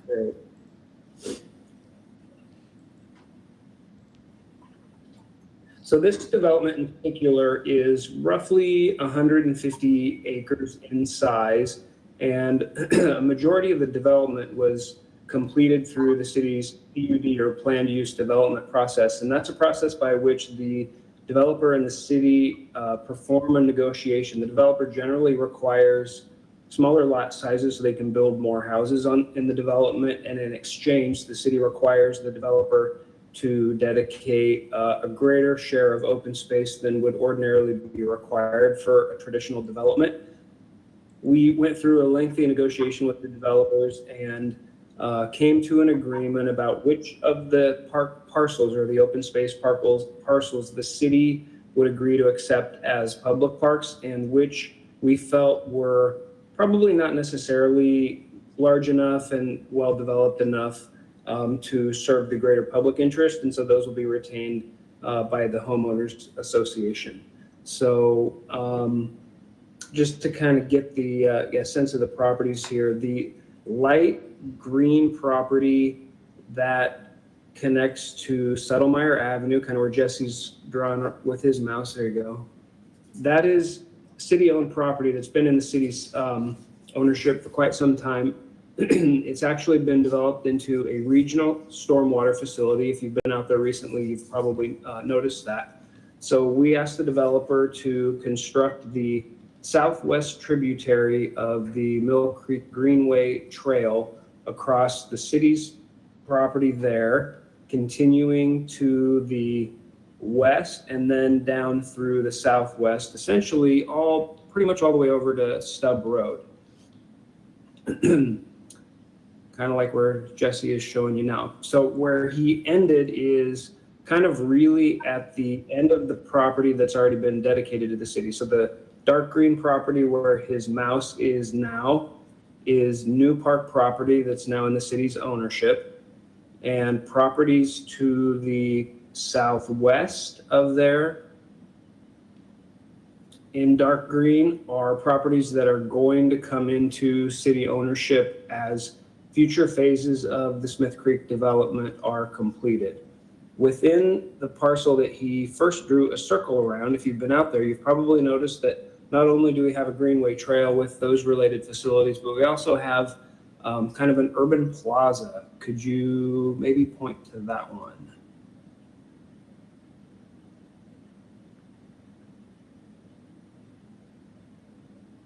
So right there, and that's about I think it's about a 4,600 square foot plaza with a restroom building, a picnic shelter, an elevated concrete stage full of electrical hookups. There's picnic tables and benches, and it's a really nice amenity. So what we've come to you with tonight is a proposed. Jim, I'm sorry. Yeah. Can you just really quickly, who will maintain that? The properties that we're talking about tonight are properties that are going to be in city ownership, and the city will be responsible for maintenance and upkeep. That stage and everything that you just described, then because it is city property will become part of what we maintain.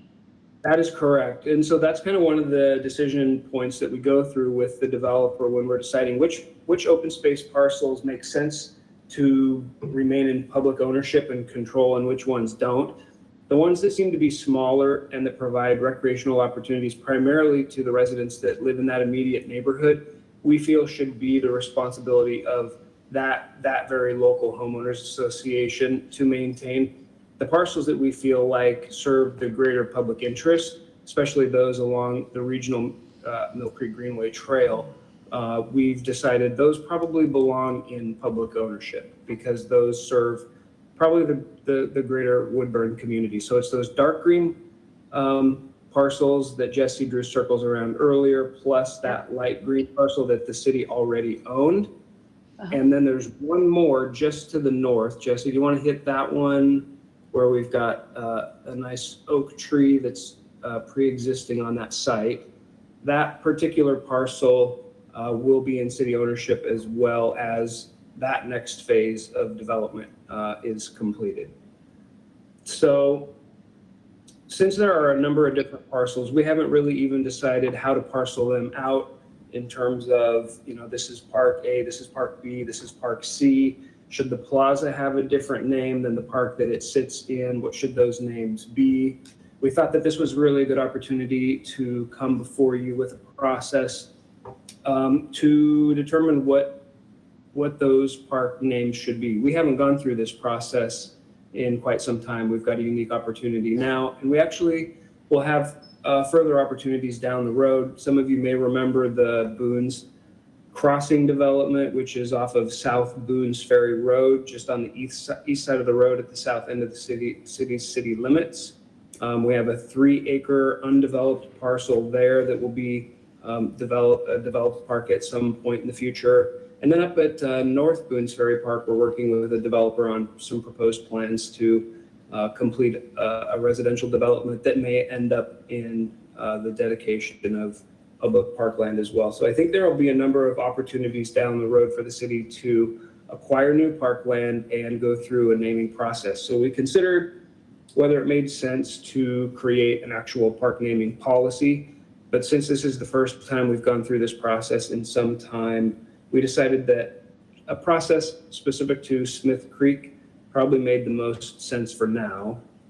So Jesse did some research looking at policies that other park agencies had, and we kind of took the bits and pieces that we liked the best in putting this process before you tonight. So I think one of the main points really is the creation of an ad hoc park naming committee. And so in the staff report, you'll see that we're proposing a membership structure of between 1 and 2 city councilors, including the mayor, between 1 and 3 members of the Recreation and Park Board, and between 2 and 4 members of the general public and the city administrator or his designee. And we're open to discussion tonight, especially as to whether the council feels like this membership structure should change from what we're proposing tonight. In coming up with the criteria, we look at some guiding principles and really kind of focusing around, events and people and organizations that had cultural or social significance to Woodburn, whether it's related to the greater community or the site in particular. We wanted the names to reflect kind of the wholesome nature of the city's parks. The process should really be operated through looking through a DEI lens. And then we had some kind of criteria around both people that are deceased and also naming parks after people which are living, and what kind of standards should be considered when those names are used. So that's kind of where we are here in a nutshell. The plan is to come back at a future meeting with a proposed list of committee members. And once the council approves that membership list, then we will commence the process of having the committee do its work, come up with recommended names that'll be brought back to the council in the future. And I suppose that probably at the time that we come back to name members to the committee, that's probably the point at which the council would want to name their own members as well. So I'll turn it over to Jesse if he has anything more to add. I'm just saying I got to do parks and recreation work, so that was cool. Yeah. We're health hero. Right. Yeah. So no, this, I feel really good about this. Is, looking through several different policies from across the state. I feel Jim and I were able to come up with the ones that felt right for our community. And I'm really interested to hear the council's feedback. So thank you. Any feedback for? I have feedback. Councilor Swanson? I want to make sure I understood. It sounds to me like we're very city employee heavy in naming of these parks, and I didn't hear. If I missed it, I would like you to correct me. I did not hear any actual naming of organizations that are key players in our community who might be invited to the table. Did I miss something, or are we saying we're going to put a whole bunch of city employees and some counselors on on a team and we're going to come up with the names that make the best sense for Woodburn, or are we going to get some community input? And so the structure proposed is between 1 and 2 counselors, which could include the mayor, between 1 and 3 members of the Recreation and Park Board. Those are volunteers that advise the city council and staff on matters related to parks and recreation. And then we have between 2 and 4 members of the general public, and then the city administrator or designee. So that would be the 1 staff person. But we're certainly open to amending this membership structure. If you feel like there should be more members of the general public, maybe fewer members of the council or park board, really it's up to the council to decide who they want to make up this committee. Thank you. I would like to discuss it with council for sure. It sounds like a really good basic structure that would be open for conversation. Yep. Well, I'll lead with that, and I'd like to hear from the rest of the counselors. The last experience I had with this was with our committee for the community center, and if I recall, by the time we set it out, we were looking to add more people to it, and we had to come back to the council because our initial vote was for X number of people. So I think that expanding that number, and then so that we're not, so it's not set in stone as we roll this out, and of course I'm all for more input from more people. So other comments about this? I think that's a good idea. How many more community members were you thinking? Well, it's not the level of a community center, but I think we had 20 people on the community center task force. And maybe my question is, does it, having a number from 5 to 10 give us more flexibility as opposed to 2 to 4? I'm open for other ideas or numbers. Mr. Mayor, can I ask a quick clarifying question? I'm trying to take notes as we go here. Jim, I missed, how many park names do you think will need to be generated by this group? We haven't really decided how many pieces should actually be parceled out as separate parks deserving of a name. We think maybe the trail itself could actually have a name. I think we think that the first public-owned park that you come to along the trail as you're heading to the southwest, that could have a name. So that might be the second name. The plaza could have a name. And then we think the rest of the Greenway properties headed to the south west could have a name. So and then the little park with the oak tree to the north. So I think we're looking potentially at five names. Oh, and it's worth actually that the Smith family has a request that we're aware of that, as you can tell, they have actually, in their proposed development, they've named pretty much all the park spaces the Hazel Smith Memorial Park. So they do have a desire that at least some of the park space is named after Hazel Smith. And so I think that that's a consideration that the committee will make. Right. Well, I have 2 things that I want to throw out. So first and foremost, I think, and this isn't a recommendation, this is just food for thought. It seems like if we wanted some continuity to honor the Smith family, we could throw out the idea of naming the walkway that meanders through after that individual. And the second thing is, if we did just as good a job sharing out the availability of spaces to fill on this collaborative effort as we do it on a lot of other things, I think it'll just bring people to the table who are very interested and are good stakeholders. So I'm not so sure it's just the number that's that big of a deal, but more making sure that we communicate diversely that this is a thing and we really want people on board to do it. And I have every faith that we'll do that. So that is all.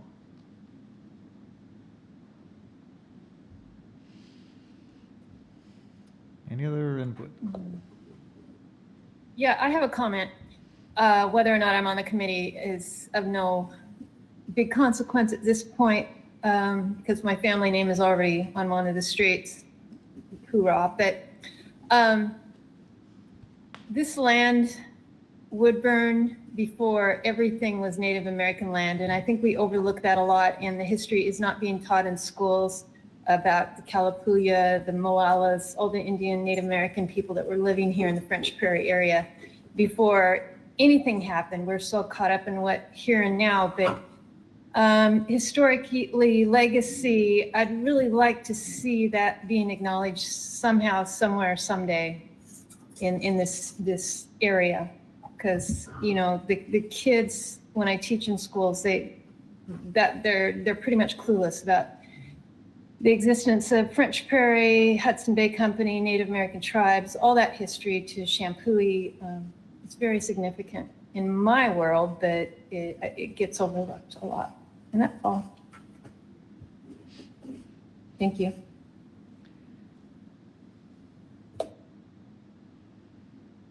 I definitely agree with what Councilor Cornwell mentioned. I definitely would love to see that come into place. And I'm not sure about the number of community members being on the committee, but what I'm also not wanting is too many cooks in the kitchen. So maybe if we were to know people who would be great for this, maybe we can nominate them and then come up with like an average number, not so much that where they can't come to a decision, but definitely something that'll work for everyone.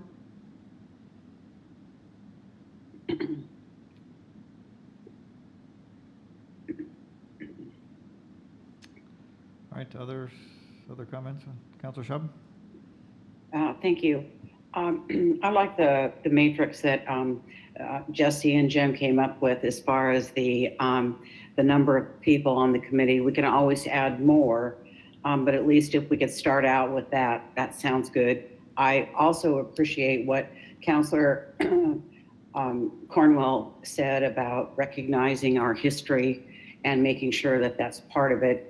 And I also want to make sure that Hazel Smith is acknowledged. That's what I have to say.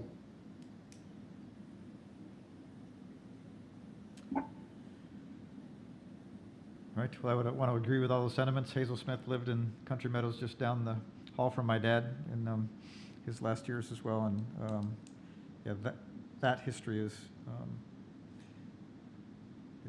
integral to Woodburn. And of course, as an educator, I share Councilor Cornwell's desperation that our students don't know enough histories. Okay, so I'll just throw out. We have 2 to 4. I mean, I would like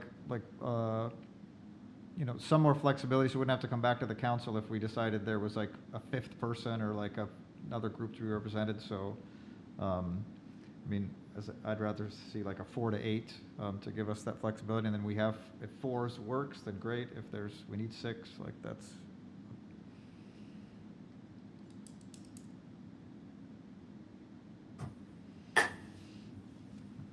I agree. I think maybe like a 4 to 8 would be good.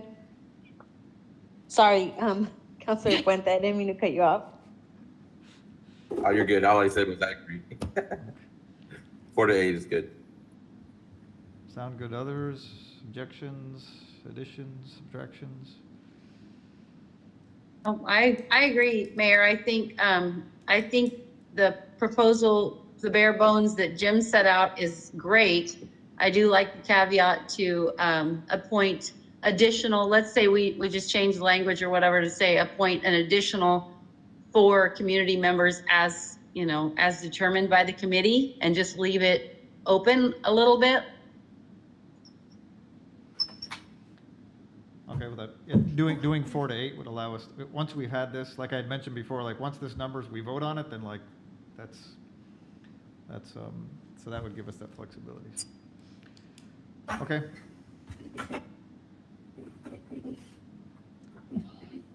So this will require a motion and a second. So if someone would like to make a motion with the additional. Mr. Mayor, I make a motion that we approve the process for naming the public parks that have already or will soon be coming into the city ownership through the completion of the Smith Creek residential development as proposed. Second. Whoa, whoa, whoa. Whoa, whoa, whoa. Now, we're, did I miss something? Sharon, you're with me, right? Aren't we? It's the committee, isn't it? Yeah. So maybe to clarify, as proposed, as we just discussed, with the having 4 to 8 members of the committee, is that clarifying the motion? Sorry, that was my point of clarification for Councilor Carney. Is that what you were saying, Councilor Carney, or were you saying, forget all that, let's just go back to the original way that it's proposed? I'm saying we accept the original way that it's proposed with the modifications as voiced by the councilors tonight. Right. Thank you, Councilor Carney. All right, this moved and seconded. No objection. All those in favor? Aye. Aye. Motion carries. Okay, our last order of business is the continuation of our goal-setting process discussion. We emailed, just a little background. This is what you have in your email, or last from Heather, was a combination of Scott taking all the work that we had done in our Tuesday meeting, going over those like I discussed in the last email. And so our next step, I think, would just be to have people kind of read this over one more time. And if there's any other suggestions or we can add that, and then we can bring it back to our next council meeting to vote on. Mayor Swenson, did you want me to pull those up? Yeah, could you? Heather's gonna pull those up, and Scott could maybe add some of his thinking. And so yeah, as we pull these up, take a look at the at what you see, and see if that matches with what the input you specifically had given, or the input that you had heard from our city councilors. So I'll start with the thematic, and then I'll hand it over to Scott. The last time we did this, we came up with thematic goals, and then we had goals. But having reviewed other city council's goals, and I think I got the word priorities even from our League of Oregon Cities training again, when they talked about the council setting some broad priorities and then doing specific goals, naming them council priorities that are the ones that we had come up with last time: an inclusive environment where residents participate and are engaged in the community, that's vibrant, safe, and active, and promoting an environment that encourages sustainable economic health, maximizing our geographic, workforce, cultural, and community assets. And then Scott, do you want to go over the wording you have with your goals? Well, Mr. Mayor, I don't think these have changed from the last city council meeting. I don't want to out Councilor Puente inappropriately, so he can tell me if I speak out of line. I had a good conversation with Councilor Puente about community engagement, and one of the things that occurred to me, and we talked about at length, was a goal that we weren't able to achieve last time around because of COVID, but it's something that I think was seen as really needed and actually very exciting, and that is the community strategic planning and visioning process for Woodburn. To talk about a community visioning as a community-based project over a period of months that includes reaching out to community members, community groups, conducting one-on-one types of meetings where ideas and visions are shared about what the identity of Woodburn is and how it should be preserved, what people see Woodburn being in 20 years, how, what are the assets that we have that we want to protect, what assets do we have that we want to develop, how does all that then wrap up into the vision for the future of Woodburn in 20 years, and this is really important, then how do we take that vision and integrate it into the city's planning and development document? So that is sort of the implementation piece of it. And Woodburn's kind of on the cusp of a lot of growth. And I think we've talked in the past as a council that this is going to be an unsettling time for Woodburn as we grow and change. What is it about our community we don't want to lose in that process? And what is it that the community sees us becoming and being based on these ideas? And so there are grants available for this type of work. It's considered a planning exercise. I thought I would just pull that out, Mr. Mayor, and throw it on the floor as a community engagement component. A community vision and planning process is something I know that we were kind of getting excited about before COVID came in and redirected us. I don't know that it's realistic in the next year, but maybe the year after that, it may be an opportunity to develop that kind of a really grassroots community-based approach about Woodburn's vision. So I think I told Councilor Puente that I would throw that out there if anybody wanted to add that, and that was a goal that could be continued if the council wants to. Councilor Puente, would you like to speak to that?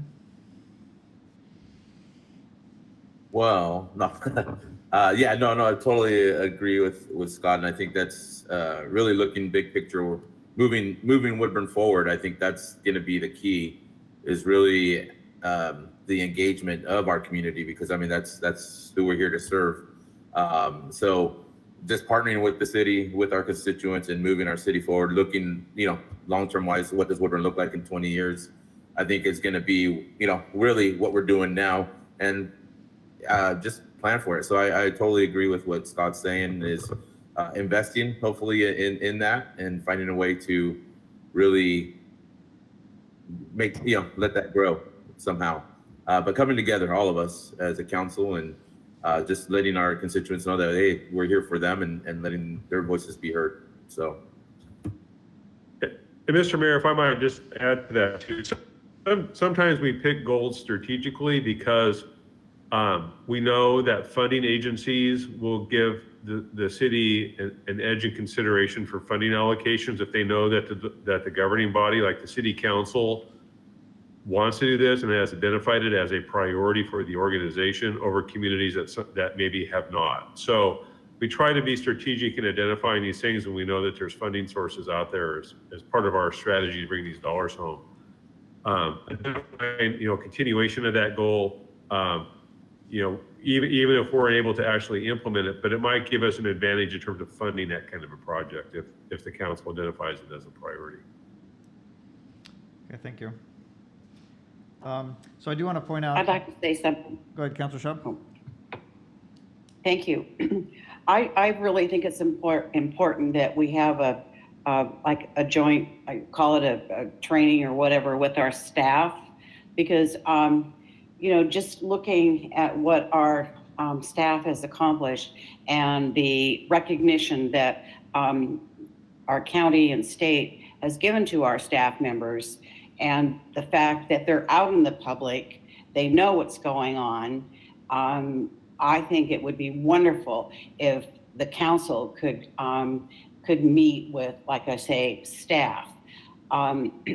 This is COVID right now, and as far as I'm concerned, that is our #1 priority. We can't really meet with our constituents because of COVID, but the goal I have is to get everybody in Woodburn vaccinated.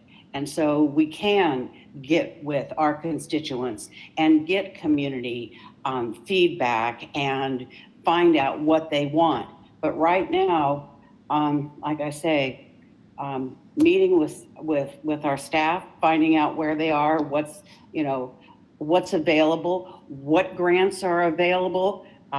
Jamie is absolutely fantastic about saying, hey, there's a grant opportunity here. And every time that's happened, we have been successful. Very few times since I've been on the council have we missed out on a grant or something. So I think council really has to work with staff. That's where I'm coming from. Thank you.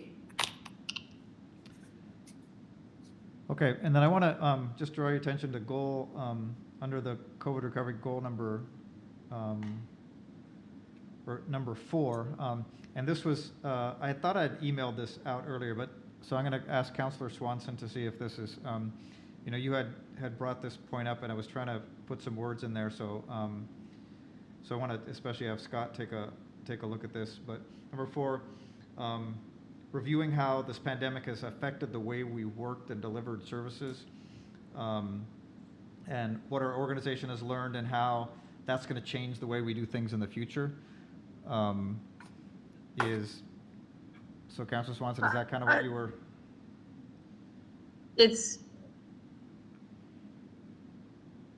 spot on. That's exactly what I was proposing that we look at, because case in point tonight, the award and the recognition, etc. There are so many things that have been done above and beyond what we could have expected in this situation. And I really want this council and our community to take a look at what really worked well. What did we learn? Because, your greatest learnings come from where you might have missed something or where you had an opportunity after the fact. And so I thought, you know what, let's learn from this experience. And that sums it up beautifully. I'm really excited to see and hear feedback. And again, to Councilor Schaub's discussion, yeah, this is what we do. We work with city employees, we work with the community, and we figure out what did we do right, what could we have done better, and then we communicate. Like that's what we do. So yeah, I'm excited. I wouldn't change a thing about point number 4. Okay, then I think maybe just to things that might be that were in a different order. In the third goal about community improvement, grouping the trees, the sidewalks, and then our updated timeline and plan for our parks development. So, as we learned in the last couple of meetings, SDCs are coming in. We learned that from the vote we took about the Lubunsky project on 99. And so that, Councilor Puente, was one of your items, and that having a timeline and a plan, and then involving, that kind of goes with the very last goal, community engagement. The one piece I just want to emphasize and add to this is in the engagement of our boards and committees. And so I talked with Scott about that again today. So our Parks Board, not just with the naming of parks, but here's a chance for them now to really become viscerally active with funds coming in, and a chance for us to move forward with some of our parks projects, for them to kind of take on that role like the community center community center committee did, really like getting in and creating creating something with our parks plans. Mr. Mayor, can I jump in real quick? Sure. Councilor Swanson, one of the things I would like to talk about on the number 4 we just discussed, review how the pandemic affected the way we work. Would you be amenable to identifying that particular sub goal as to complete an after action report on the city's response to COVID? And one of the things that I think would be interesting to add here is not only how did it affect the way we work, I think you mean the way that city government worked, but what was the impact to the community through the lens of us as a service provider would be interesting too, which I think is what we're currently reacting to. But that's the after action term is a term of art. And it might help us leverage us into some professional services. I think if we could add language that is really kind of what I think this is. I don't think we change anymore, but maybe to call it a COVID-19 after action report that assesses. I agree with you, Scott, because, and I appreciate the finer point, because the perception, the public's perception of how we did versus how we think we did, is super valuable. And I also, let's see, one of the points that you made. So yes, as a response to COVID, obviously everything that we're doing, a before and after snapshot, so to speak, is relevant. It will be interesting to see if we take our learnings, if we take that after snapshot of our learnings, because how the city did business, right? Like how, not just how as a council we all did business, because the council is they're either going to be on Zoom or they're going to be in person, and it is what it is. But to take these learnings from, this department laid off this many people, and as a result, they still ran efficiently, or this person, like those kinds of things, or they didn't run efficiently at all, or we noticed that the workload could be handled remotely. And so for future budgets, we're going to budget that as an offsite job that we do. Like I'm just very curious to see those learnings, and so is the public. Yeah, I'm sorry. I'm not very good communicating on this platform sometimes. I didn't mean to interrupt you. I think I might be a bad listener. I'll try again. Oh, no worries. To the finer point of that, a lot of those answers will be addressed, as we fire back up the city's programs and services. I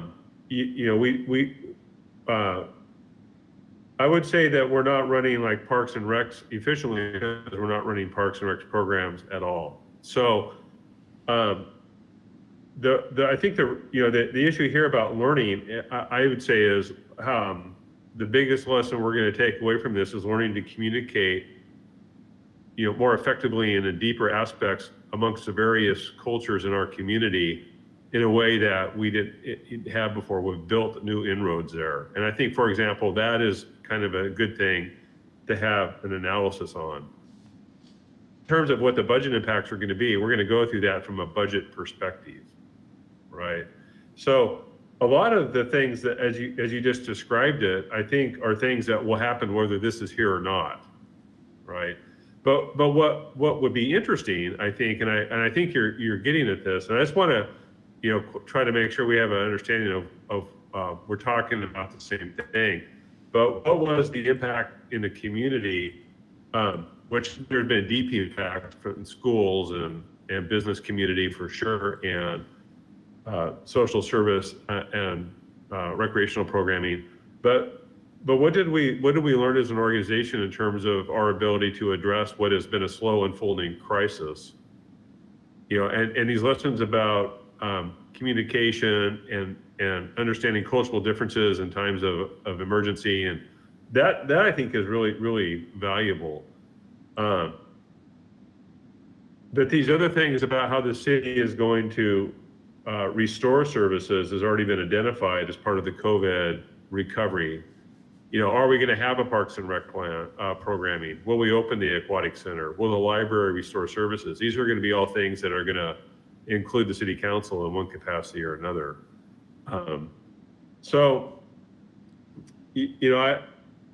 The after action report is focused on the organization's ability to respond to the emergency and how well it did, and what it learned, and how it could be better in the future. Right, as an after action effort, what was the action? What is our assessment of it afterwards? The other things, well, like a management summary, as opposed to a community-wide organizational assessment in terms of services and impact. So I'm just trying to, I want to clarify the details a little bit. Thanks, Scott.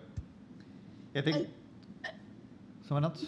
Just one more thing, because I think what I'm saying, I think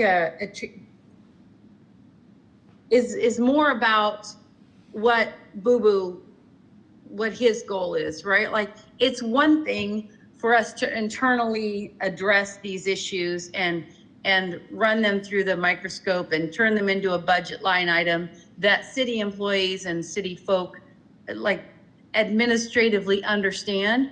It's another thing to include the community in a version that is community friendly, that communicates that, hey, we're looking at the way we do business. Like, we're looking at how things are done, and we appreciate what's going on with the community. And I'm just saying that I don't doubt this organization is going to take a professional approach to before and after. I guess I just want to make sure that there is a community inclusion piece that lets folks know what we found out in a way that they can understand versus a line item cut on a budget. Does that make sense, Scott? I think we should talk about it more. For my sake. I think, I don't know. Yeah, I think we're close, but it's also getting kind of late, so. Yeah. Well, that's exactly what let me just say, I want to appreciate the way that this council, in just 3 sessions, has kind of like sifted, put our ideas on paper, reworked them. I really appreciate our Scott for like putting them into different words and like manageable goals and things that the city can do. I appreciate our discussions on Tuesday, because normally this would have been like a 6-hour retreat that we do all kinds of team build, we do these kind of things, and then we like come up with goals. So so the fact that we're kind of close to this and we've done this work is a tribute to everyone here. I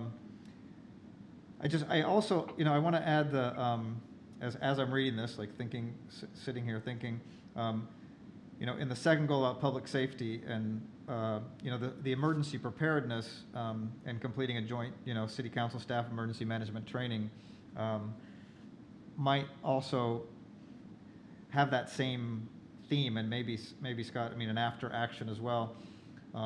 Like I've said many times before, like when the next emergency hits, like things that are not specific to the pandemic, but in the next emergency hits, how much more are we ready now from what we've learned from this emergency? Would be the same kind of theme. Yeah, that's a great question, Mr. Mayor, and I think that's a valuable exercise. Okay. Okay. Well, we'll keep noodling on that, and if anyone has other opinions about this, feel free to email Scott, Rob, or myself. That we talk about these on Tuesday. If there's any other things you've thought about or clarifications you'd like, unless there's any other comments at the moment. Excellent. Okay. Well, thanks again for this. This has been commendable. So, all right, we'll move to our city administrator's report. Excuse me, Mr. Mayor, I'll try to be brief. I get to break news to you tonight as a city council, which I love doing when it's this good. But I was clear today to break the news to you tonight that the city will receive our $450,000 block grant that this council authorized to provide additional and supplemental rent and mortgage assistance for our city and Jervis and Hubbard to supplement our ongoing efforts. So I'm pretty proud of our team. I'll tell you that this is money that's come down as part of the COVID response from the federal government. Oregon's allotment will only support 3, maybe 4 grants. These grants are highly competitive. I know several cities are working on trying to get theirs. Woodburn was first in and the first awarded in the state of Oregon in the full amount allowed. This is in partnership with Love Inc. It's a requirement that for us to work with a local community development organization. And it just shows that this partnership that we tried to build early on as a strategy for to bring a conduit of money in to support our community is working well. So our partnership with Love Inc. has produced, I think Jesse sent me a spreadsheet. I think we pull it up here real quick. $2.485 million, which is phenomenal for our community. And, it's very exciting for us. So, I let Love Inc. know this afternoon they're happy. I told them, I put a gag order on them, but now they'll know that they can say it. So, good job, team. Thanks, City Council. The council conducted hearings and did this. It's really good news for Woodburn.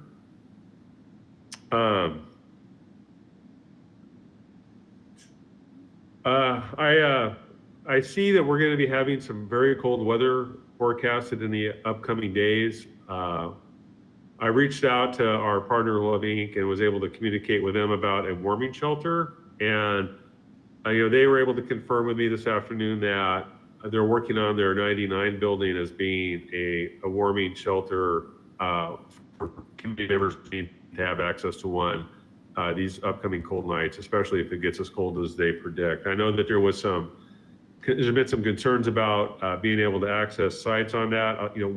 City Hall and the library have opened as warming shelters in the past, but we are under COVID restrictions. So, there was no concern that we might have lost that opportunity, but we will have Love Inc. is on the ball on that.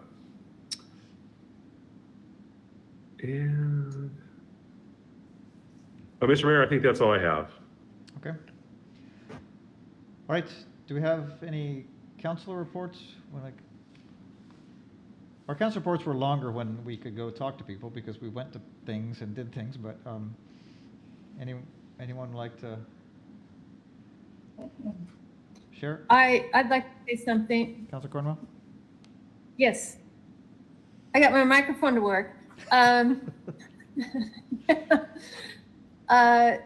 just so happy for how things are coming together. I just feel the city is really being blessed by not only the leadership and all the hard work of getting grants. And Jesse, you're just an amazing, I want to say young man, because you came on with pet parades and now you're running COVID, and it's just like astounding. And I couldn't have asked a better young man to do it, because you've really,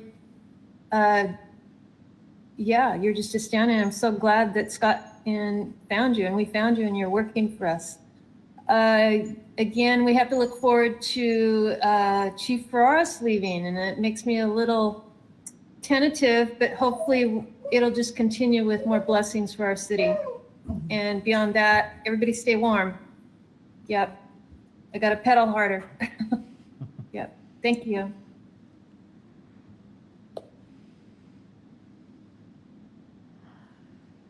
Anyone else?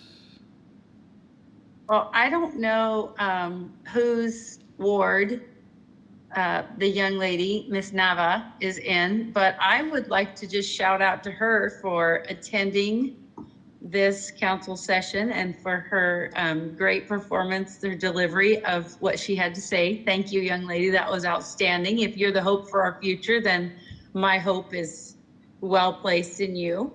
And I also wanted to give a shout out for Miss Clara. I don't know if you guys saw her on the screen, but she's my neighbor in Ward 2, and she's taking a very active role in city government and trying to learn all she can. So it's fun to see the young folks come around.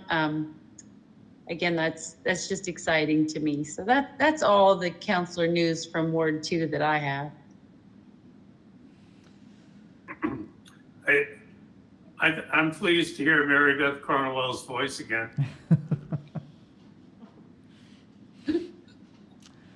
All right, my only news was today the League of Oregon Cities hosted a call with the mayors and the governor.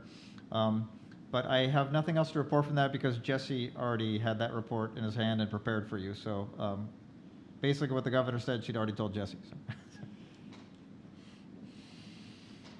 All right, anything else for the good of the order?